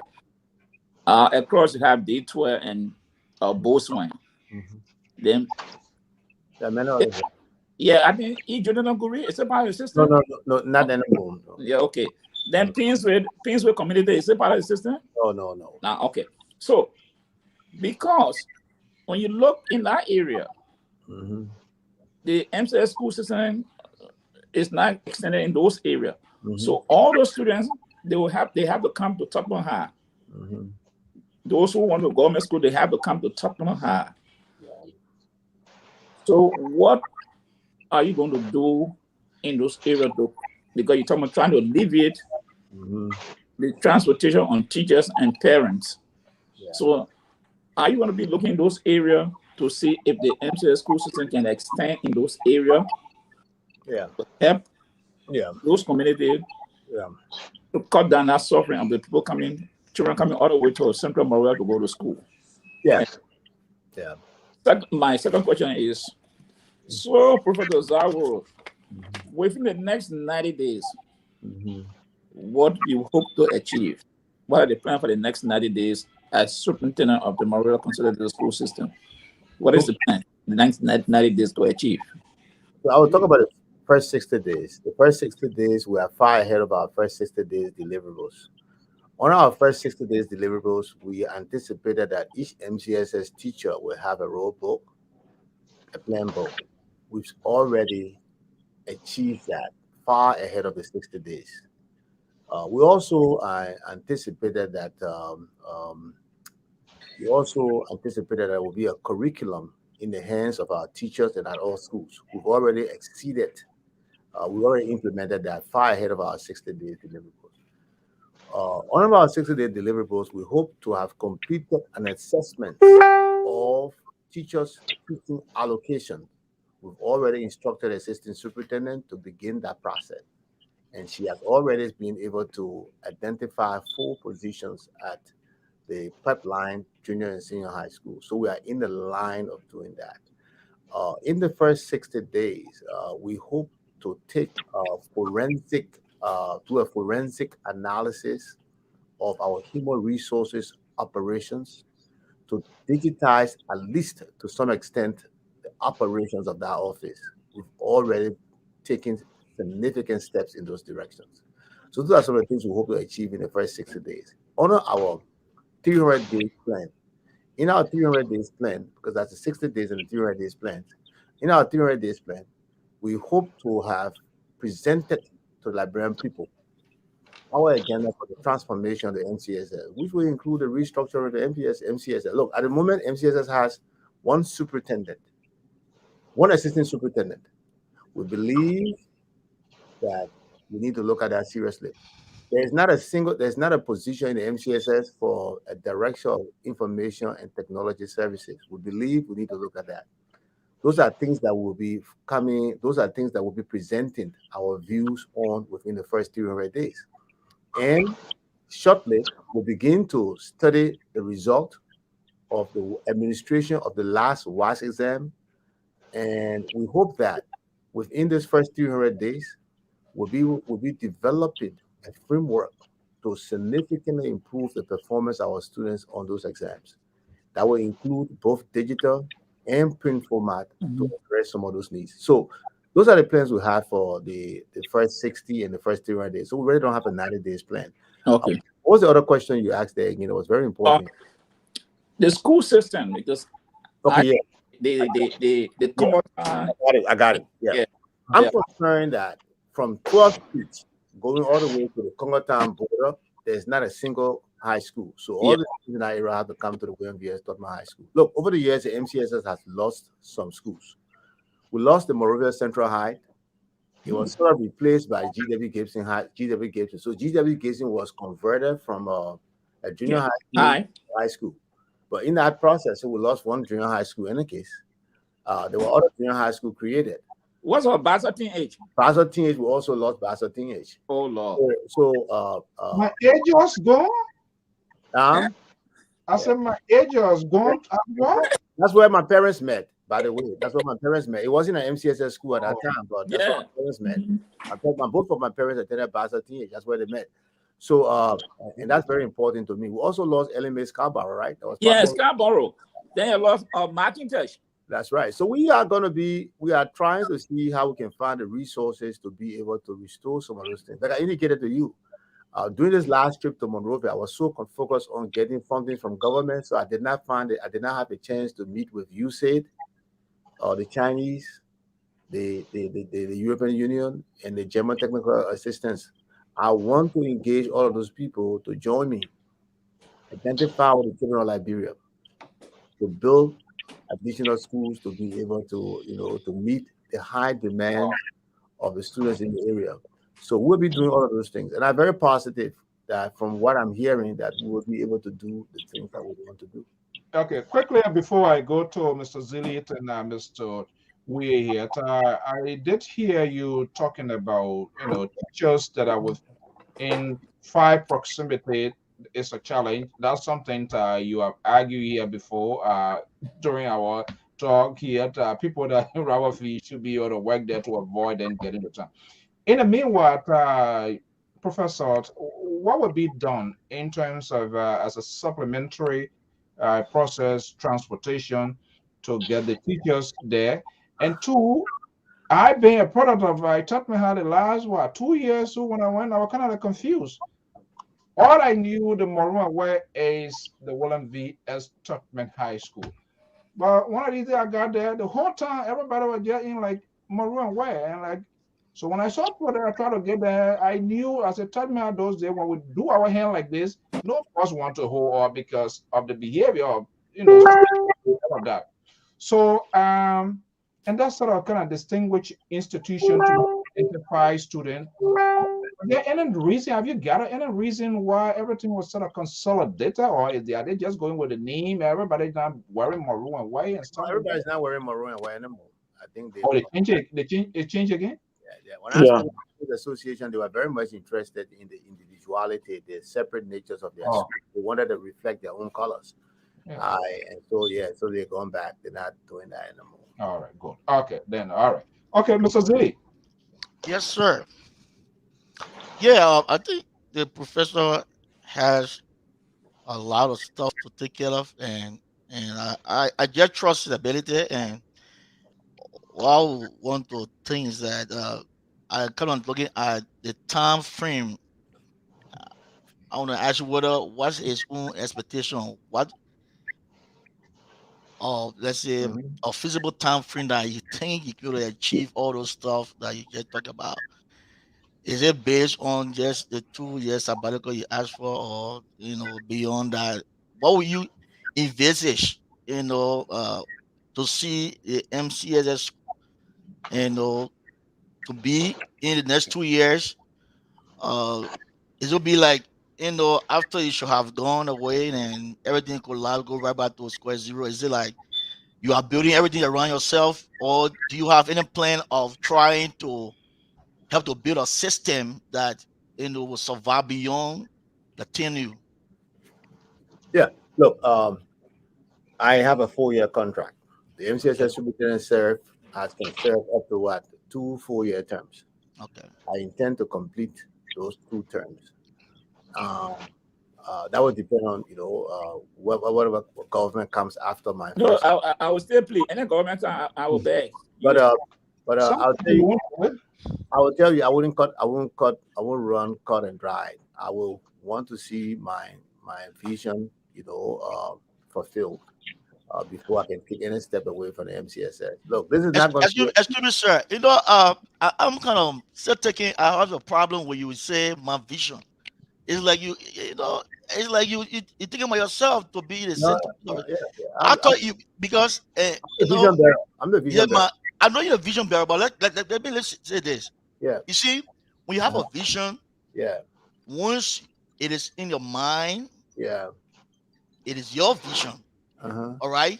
When you bring it out and try to tell others, is our vision. It makes people to kind of buy into what you have. But if you just say my vision, it becomes a problem. And that's why I was telling you, or asking you whether is this thing about this top button approach, or are you getting other people involved so that it wouldn't just be like you just building maybe you're telling time like the guy talking about build clock builder, or you build a clock or whatever, you're telling time so that when you leave and they say my vision.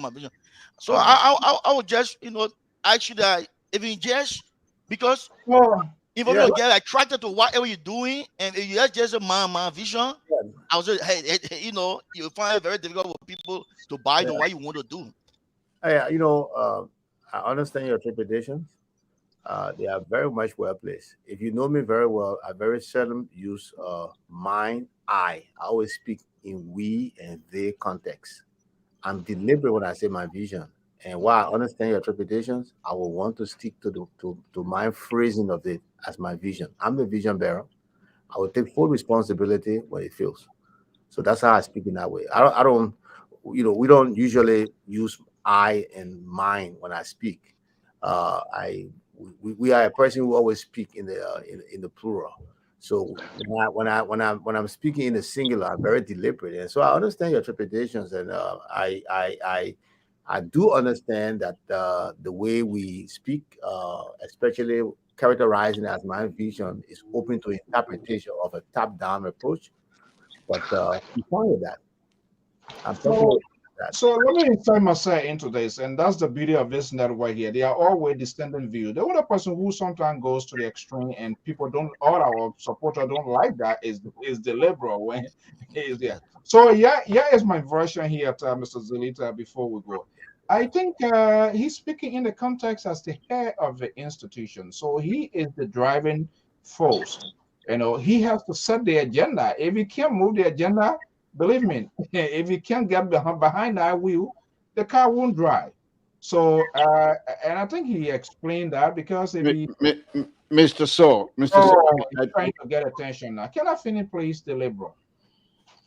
Yeah, but go ahead. Do you have the words to say now? Because you yes.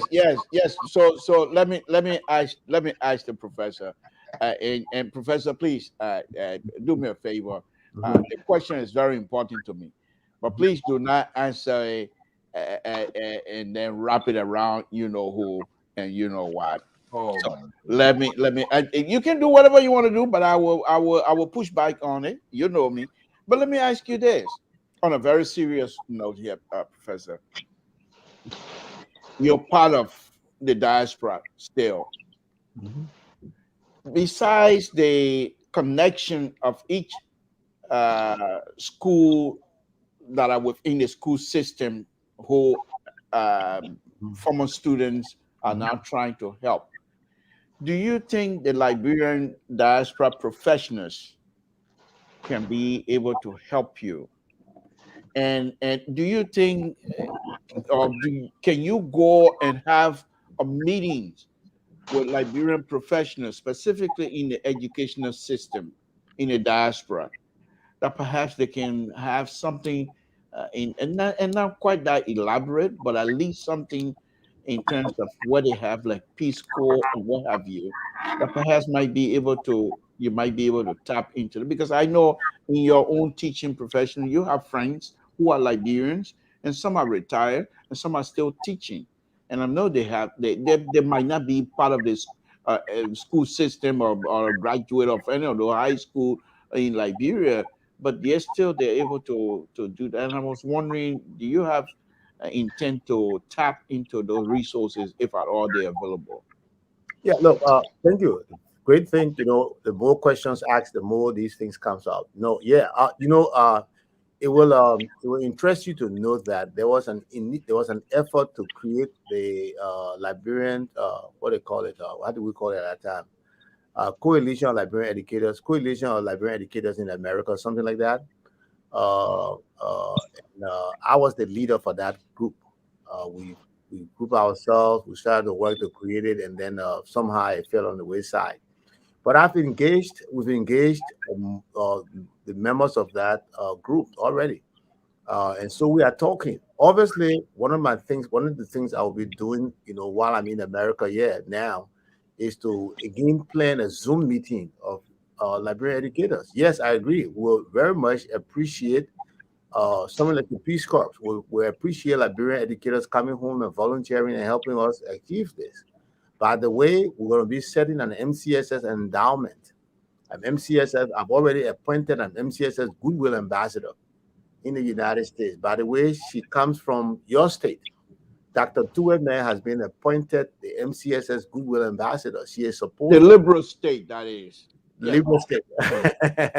She has been encouraged to bring together Liberian educators from all across the United States to see how they can join in our efforts to improve the situation at MCSS. I've also spoken with another dynamic early childhood educator, Miss Anastasia Simmons Capert. She has also indicated her readiness to help us within the areas of reading and early childhood education. So indeed, we are engaging Liberian educators here in the diaspora, and we'll definitely be engaging all Liberian professionals in the diaspora because we need more than educators to help us accomplish what we want to accomplish. One last question, please, if you don't mind, Mr. So, and that is, Professor, like anyone on this platform that are in the diaspora, what have you? I know when you're even walking down the street, you see something that is decent. You say, I wish this type of stuff would be applied in Liberia or carried back to Liberia. And you, in your own school system that you've been involved with all these years, what will be the specific thing that perhaps you think what you saw these people have done in their system that perhaps might be applied in Liberia and help with the system over there? What would be that one thing that you saw and you truly want to implement that in Liberia? Teacher effective monitoring and effective monitoring and teachers accountability. Those are two very important things I think I would love to see carried over there. Besides the fact of the utilization of technology, effective monitoring and holding teachers fully accountable for the work they do. Okay, well, we will have we'll soon have the guest leave so we can profile. We're gonna have him here, hopefully to tap into his schedule before he leaves here. But before you take off here, Professor, this seems to be a sort of an open scenario or getting MCSs not the usual way. And I love the question the gentleman from Delaware asked. The more conversation, the more ideas, and all of that, because there are a lot of professional people here. They live here, go for 1 week, 2 weeks here, and there for a break. I'm sure those people will be willing to volunteer their services, whether 1 day, 2 days to conduct workshops and all of that. So that makes sense of it. What is, Professor, at the end of your tenure, whether it's 2 years, 4 years, or whatever, where do you want to see MCSS going? We want to see MCSS becoming the preferred school for parents who live in Monrovia.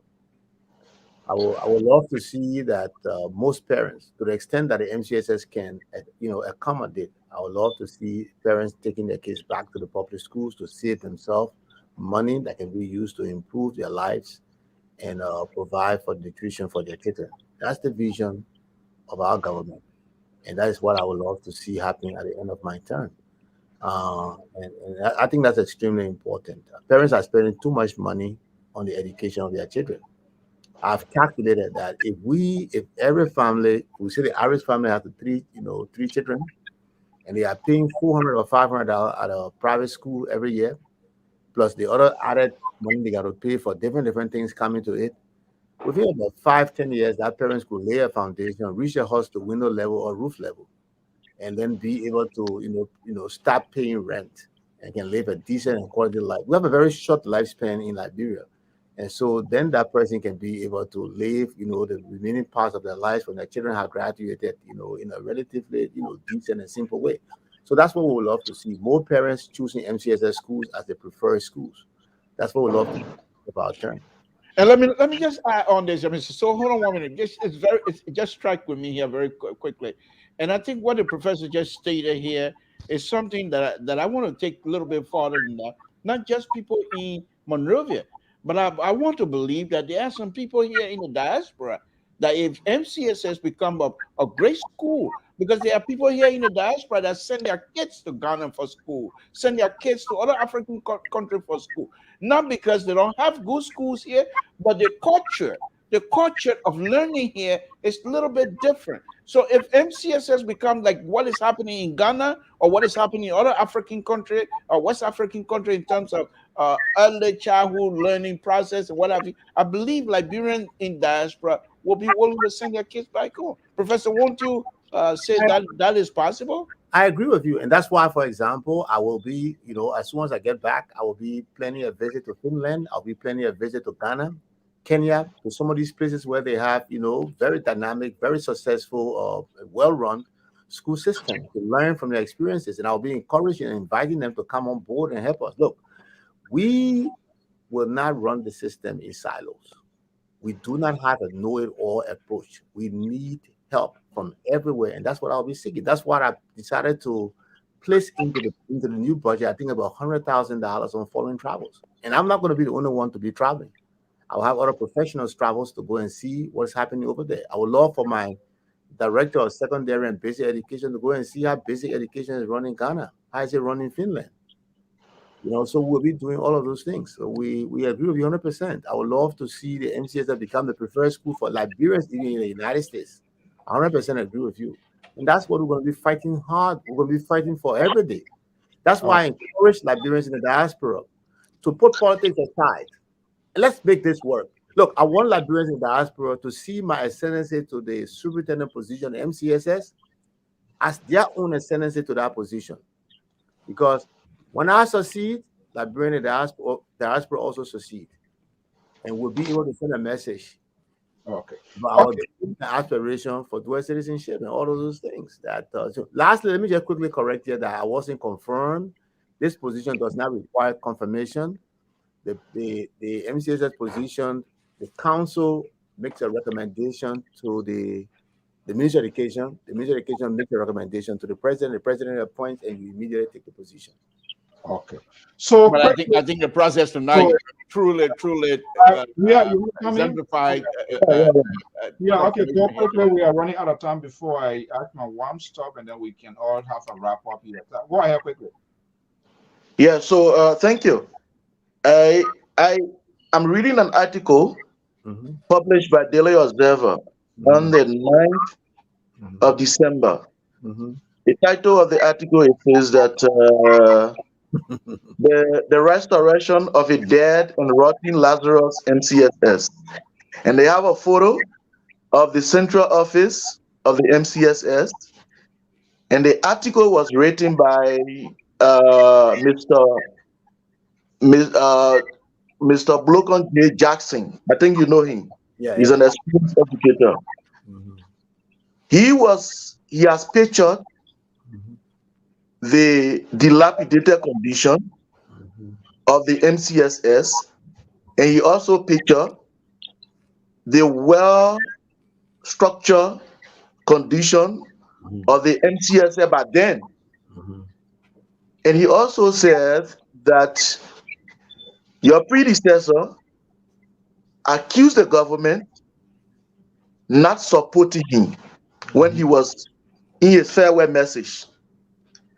So you sitting in that seat today, what will you do, assuming that all of these plans you've proponed, if there is no good budgetary allocation to such plans, what will you do? Then secondly, the issue of library. How many libraries do you intend to establish across Monrovia, those schools within the MCSS schools territorial confine? Because it's very important. Because we see that students are giving assignments and then they go and sit in the rooms of some scholars to do those assignments. In the end result, relationship starts. Okay. Let me report. We are extremely out of time now. Go ahead quickly, Professor. You know, I will not speak on hypotheticals because I tell you 100%, this government will support the MCSS to the fullest. It has been demonstrated already. My friend Dennis Jar always say, you know the Christmas is going to be good when you see what's happening on the eve. I've seen the eve. The eve has been wonderful. The Christmas will be good. This government will deliver. That's President Weah is a educational president. This man wants to see every Liberian child educated. And so he's not going to withhold fundings for the MCSS. He will give the funding. Look, within about 5 days, the MCSS received over $500,000. So why would I be wondering whether they will support me or not? They will support me. Okay. In terms of library, I've already, my team is working on improving number one, improving the library at Monrovia Demonstration School. They already have the structure, they have books, everything there. It's in a dilapidated state. I want to see that done very soon. So I already told them to get in there and start to, do the drawings and everything so that we can get it improved. But we want to move away from those libraries that people build in Liberia. We need more computers over there. Okay, quickly here, before you make your last statement, then we can, so that our guests will go and then we can have a quick wrap up here. So, life itself and institutions require acceleration. Hearing my former junior high Bassa team age is no longer under the Monrovia Consolidated School System here. I am one. They don't exist anymore. Yeah, I went there, I saw Bassa team, the building still gone. But let's dwell on those schools, the schools that are no longer there. I'm wondering here, is there have you anybody provided any to reason to be a precautionary measures that we would not have more school leaving under the Monrovia Consolidated School System? Do you know of any? There'll be no school will leave the MCSS while I'm there. The MCSS is going to grow during our term. It's going to grow. We already have one application, and we'll be entertaining more applications. I believe that government. Look, somebody talk about the public-private partnership. I believe that government should be able to get in some of those private schools that are performing, relatively okay, but they have some challenges, and be able to take even half a stake in those schools, so it can be half. MCSS can support those schools and exercise a certain level of control over them, because our commitment is to educate all children within Liberia. I mean, so we should be able to elevate some of those, to incorporate some of those private schools under the public-private partnership and help them, to be successful. All right, Professor Mcss Zawolo is one of our own senior contributor. I don't know what I'm not seeing any letter. I don't know whether he resigned. So you love teaching. Will you also provide services to because that was something we were discussing here. Some virtual mentoring. But that lead that we want to thank you so much for your time here this evening. We able to get a pretty insight of your visions, where you want to see the MCSS school industry going. Hopefully, before you leave, probably this time around, it can be strictly town hall to engage. And like you said, that's what you love doing. Don't mind the liberal. The liberal, he doesn't have. Tonight he's quiet because he have no case, no question. He said you were out of words. I don't know who called him before the words came back, but we want to thank you so much for being part of this conversation. What's your final message before we let you go? Well, I want to just thank all of you here. I think if you've made my job a little easier, your perspective, the questions you asked, the engagement here today has given me new perspectives. I brought new learning to me. And I'm taking it down. Look here, I was writing notes. That's how I take you seriously. That's how I take whatever conversations we had here very seriously. And so I'll be sitting down tonight and doing my homework. I dedicate 3 to 4 hours every night around about 2 p.m., 2 a.m. to 6 a.m. every morning to work on my vision for this MCSS, on how can I implement that vision. So I'll be working on that. So again, thank you very much. I want to thank your audience out there for the engagement and interest in this thing. I want to say here that, look, the MCSS is your own. When our schools are great, we Liberians are great. So come in, join me. Look, Mr. So, share my email address, isaac.zawolo@gmail.com. Shortly, it will be superintendent@mcss.org, because we are in the process of getting our whole website running. I told them, look, I don't want MCSS assistant superintendent be sending Gmail address to somebody. Don't take us seriously. So we're going to be having MCSS in our email within a matter of 2 to 3 weeks. It's going to be done. We've already started working on the website. So again, thank you very much. Reach up to me. Find me on Facebook. Shortly, I'll be releasing my public figure professional Facebook page, separate from my personal Facebook page. And so come there, engage me. I'm looking for ideas, and I'm sure that you have something to offer. Again, thank you. Also, I want to encourage you to donate to the MCSS. Our chairs are deplorable. One of the things I hope I'll have another time to come and talk about it. Definitely. The skills and the skillsmanship of some of our people back home are deteriorated. When you see the chairs they are making, sadly, you want to come and buy your chairs in the United States. So you take all that money and buy the chairs here, and then the other job over there. But I don't want to go buy a chair for $35 that's going to last me less than 1 year. That's what's happening. Which is sad. So we need some help. We need chairs. We need tables. We need old laptops. We need used laptops. We need computers. Help us, people, please. We appreciate your help. Reach out to us. Reach out to Mr. So, and reach out to any one of the members here on this panel on how you can help us. Thank you again. Thank you so much. All right. Yeah. Okay, gentlemen, let's do a quick round here before we can go. Who should I put in the spotlight? I feel that doing something to the liberal here because he's out of words. Let's see whether something can come from his esophagus.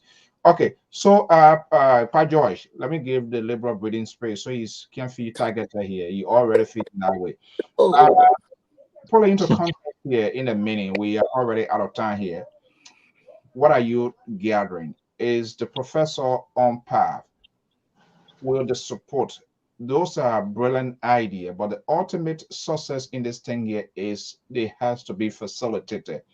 It has to be brought into reality, and part of that is to have the funding, even though it's coming. But do you think this the CDC-led government should have done this a long time ago? People that can't adequately get their message through? Oh, yes. I mean, you and myself, Professor Zawolo, why he was not going to take job with the government. And he always said, let's wait, the right time will come. And this is his passion. I know there will be some resistance from some corner because he want to try to change some changes. And people normally, I always say people all resist changes. But I really love his vision. I mean, we are on different sides of the political spectrum. But that one person. Which side you on? How you know your side? What side you on? He's on he's center right. What do you mean side? He's center right. We know that already. Now your business. We're not calling you in the thing that I live on the party. They know we're talking here.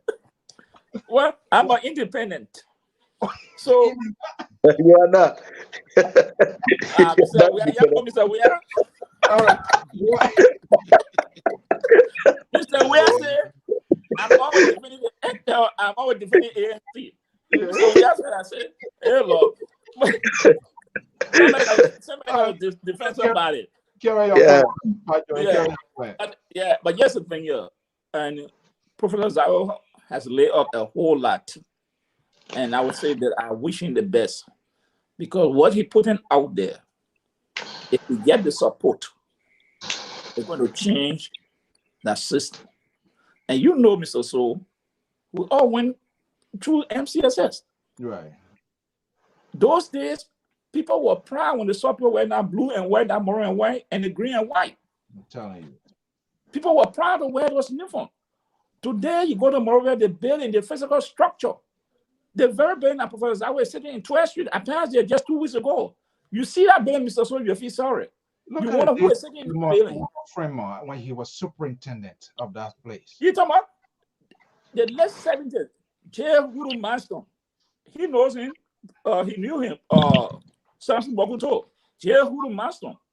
I think was the first or second superintendent of the Mcss school system. Okay. But in a nutshell, Professor Zawolo, I think he will have the support because he's part of them. And if he succeed, they succeed. So I show he has a connection. I think he will succeed. Okay. Let me go to Mr. Zili. Zili Ben, educator. Mr. Zili, are you there? Yeah, I'm here. Okay. So thank you so much. What is your takeaway here? And I see some openness. The professor opens out engagement, a lot of information coming. The implementation, that's another piece of the part of it. But pretty well open out. Ali, he has an agenda. That's how when you leader, you must have an agenda. Post something. Don't be like Samson Toe and just call that a waka, and they can't tell us that was the light bulb all gone dim. It might give 20%. What's your take? What do you think? Yeah, I think the professor is up to the task. He has a lot of great plans. My own thing is that this mindset where people from the United States know all, and people on the ground they are they don't know anything. So I was kind of trying to in terms of the approach, because you want to get everyone along, go along with what it will not just be he came with everything and he get follow. Because you don't want to leave that everything will just go down the drain because people will say, well, it was his thing. All right. So my thing was that, even if you have some plan on your own, something you have got about, what if you get people who are influential in the system, people who are key stakeholder in the system, and get them say, well, let us brainstorm, or there come with some strategic plan. And not to interrupt you, I'm quite sure he has shared his vision. The system the system is corrupted. I'm telling you, look, you hear if they call you, and it's like, you remember when the president called all of the parties and they went there, and some of us are saying, when you call people, you have to set the agenda. And that agenda, they can also eye their pieces. But when you call people cannot talk, they say, why are we talking? Where you want us to go? So he has to take the lead. If he doesn't, believe me. I get you. I get what you're saying. I get what you're saying. But anyway. But again, he's up to his game. I'm trust that you'll be able to deliver. And I just only praying and hoping that he will get the moral and the financial support. Okay. Yeah, and with all his, maybe he has some other, connection outside of, Liberia that will be able to help others, get up on board as well. This thing is just about Liberia.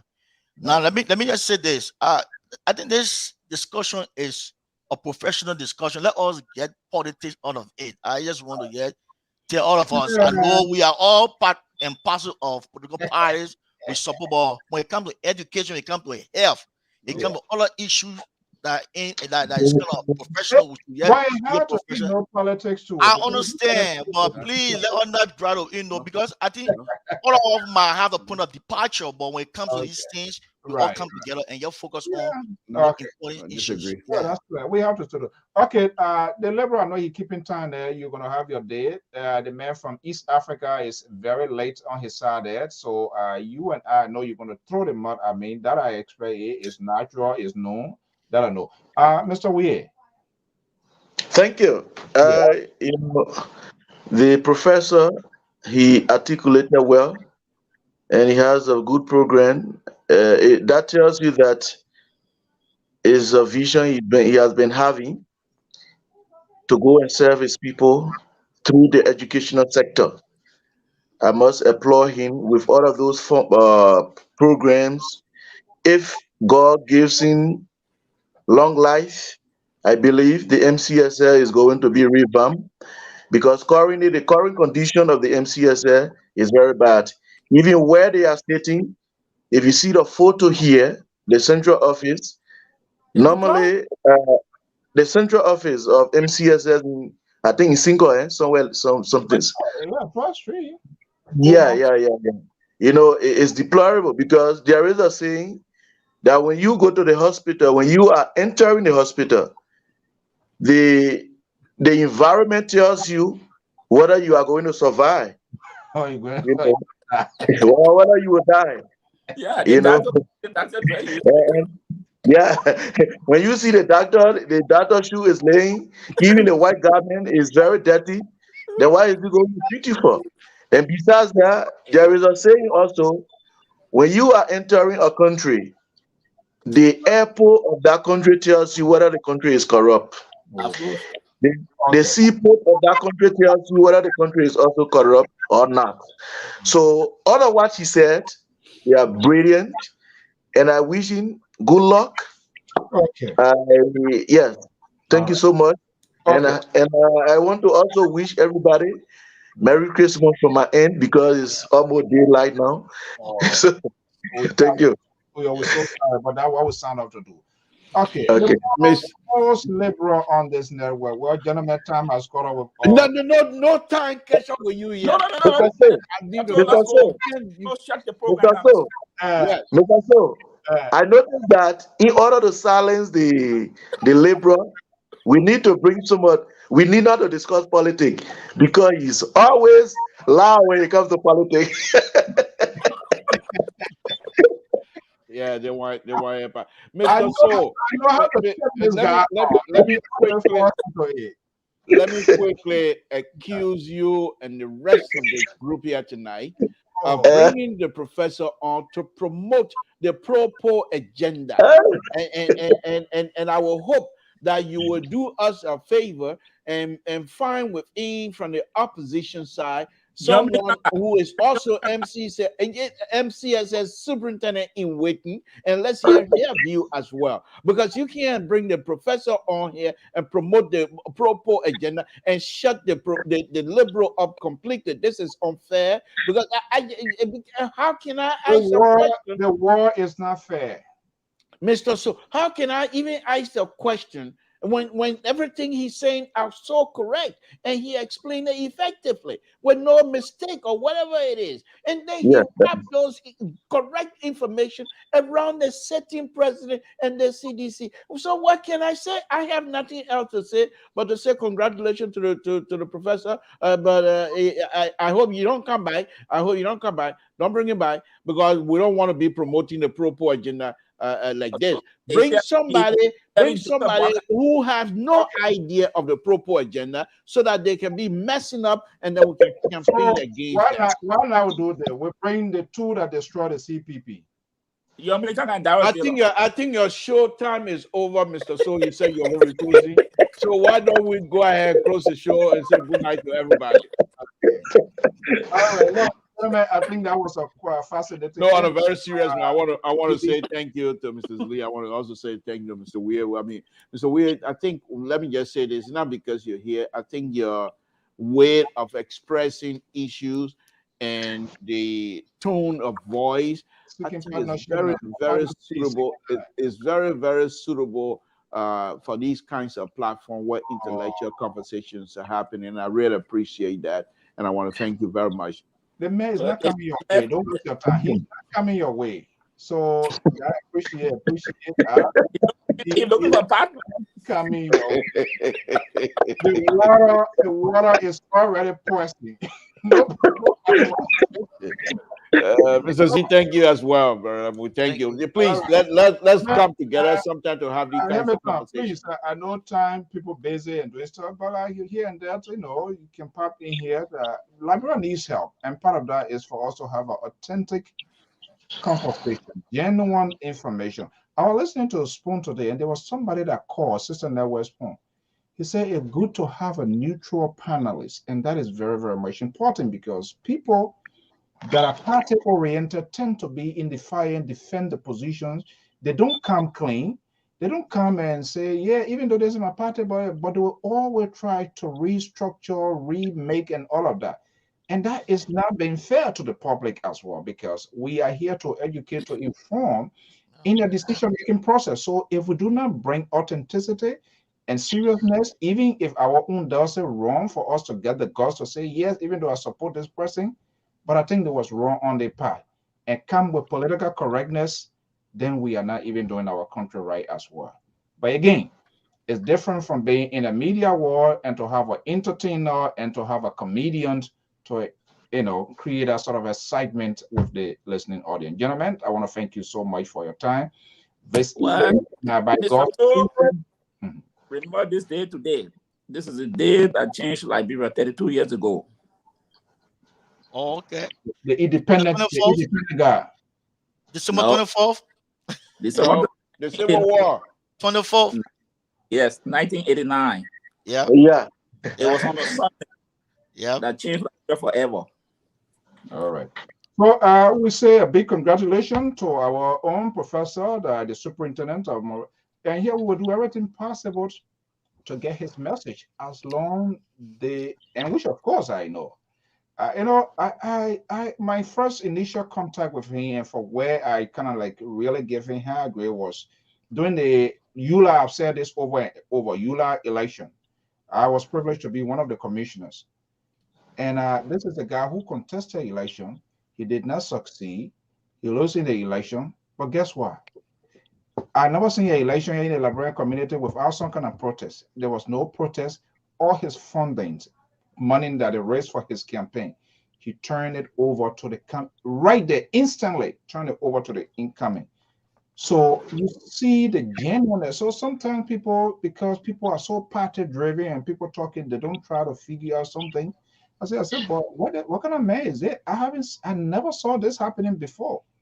So you just get some genuine and decent people, and there are people who believes in certain things, and they stand by it as a principle. So I have no doubt if the government, even if the people really listen to him, I think he will change the school system. And it is very, very much important that the school system, because the discipline comes from in the school as well. And that's where our young generation, the future of the country goes and they spend time. So if they do not have that sort of mentorship, good process there, they come out in the society, guess what? They become liability in the society and it becomes a burden to all of us. So it doesn't matter this one, it doesn't, these things are professional area, you know that. So it doesn't matter this party, that person. So I think I will give her support to that sort of Morovia Consolidated School System being a direct beneficiary. When he come up with that, we gotta give. The liberal we have to give.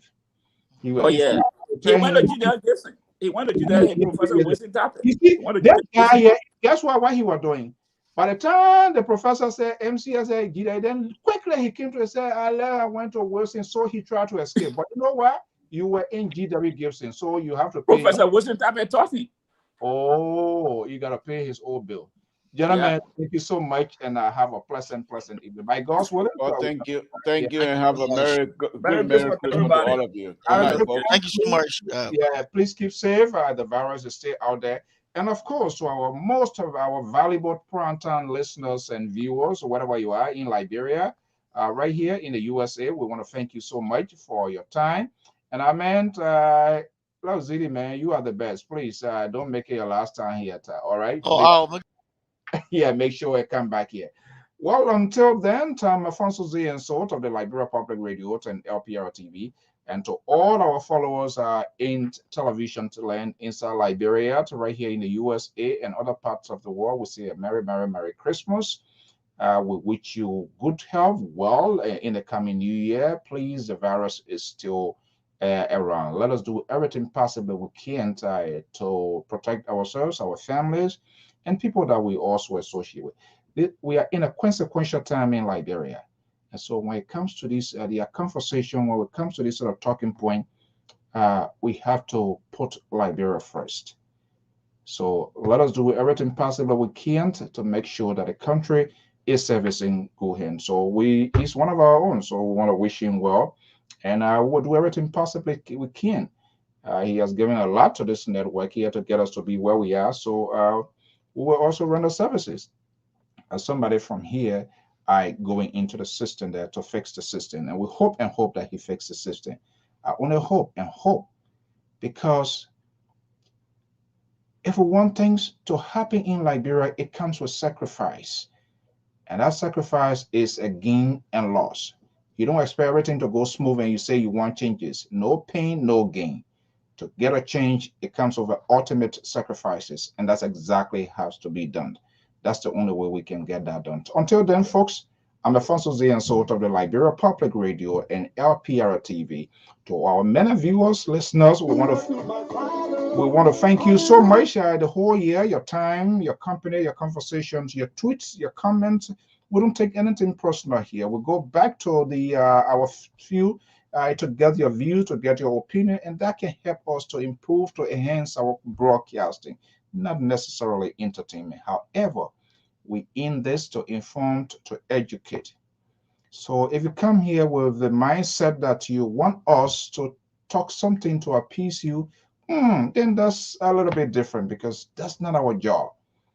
That's not what we are trying to do. That's not what we should be doing. We should tell you, we should be able to give you the power where you can make an informed decision. And that's why it's not happening, because the media has turned to a political satire. It has turned to an entertainment stage.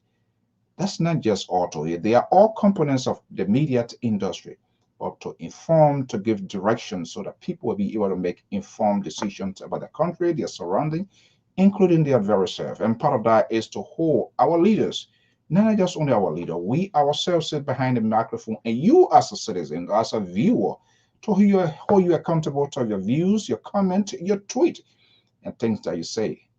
Guess what? You saw people talking. What happened to the January 6th incident here is because somebody spread out conspiracy theory, innuendos, propaganda, stockings, and all of that. Get us together to be where we are. So we got to be very, very careful things that we do. Until then, folks, we really, really enjoyed you for this is the last broadcast for the Christmas. We say a Merry, Merry Christmas and a happy, prosperous New Year. Have a pleasant evening. Bye-bye.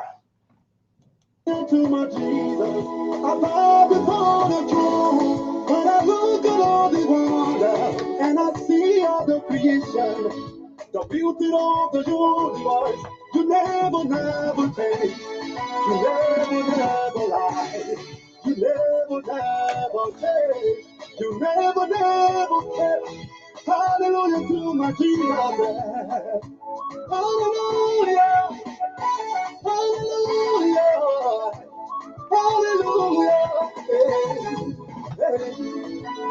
Hallelujah. Hallelujah. Hallelujah. The highest praise. Hallelujah. Give him the highest praise. Hallelujah. Give him the highest praise.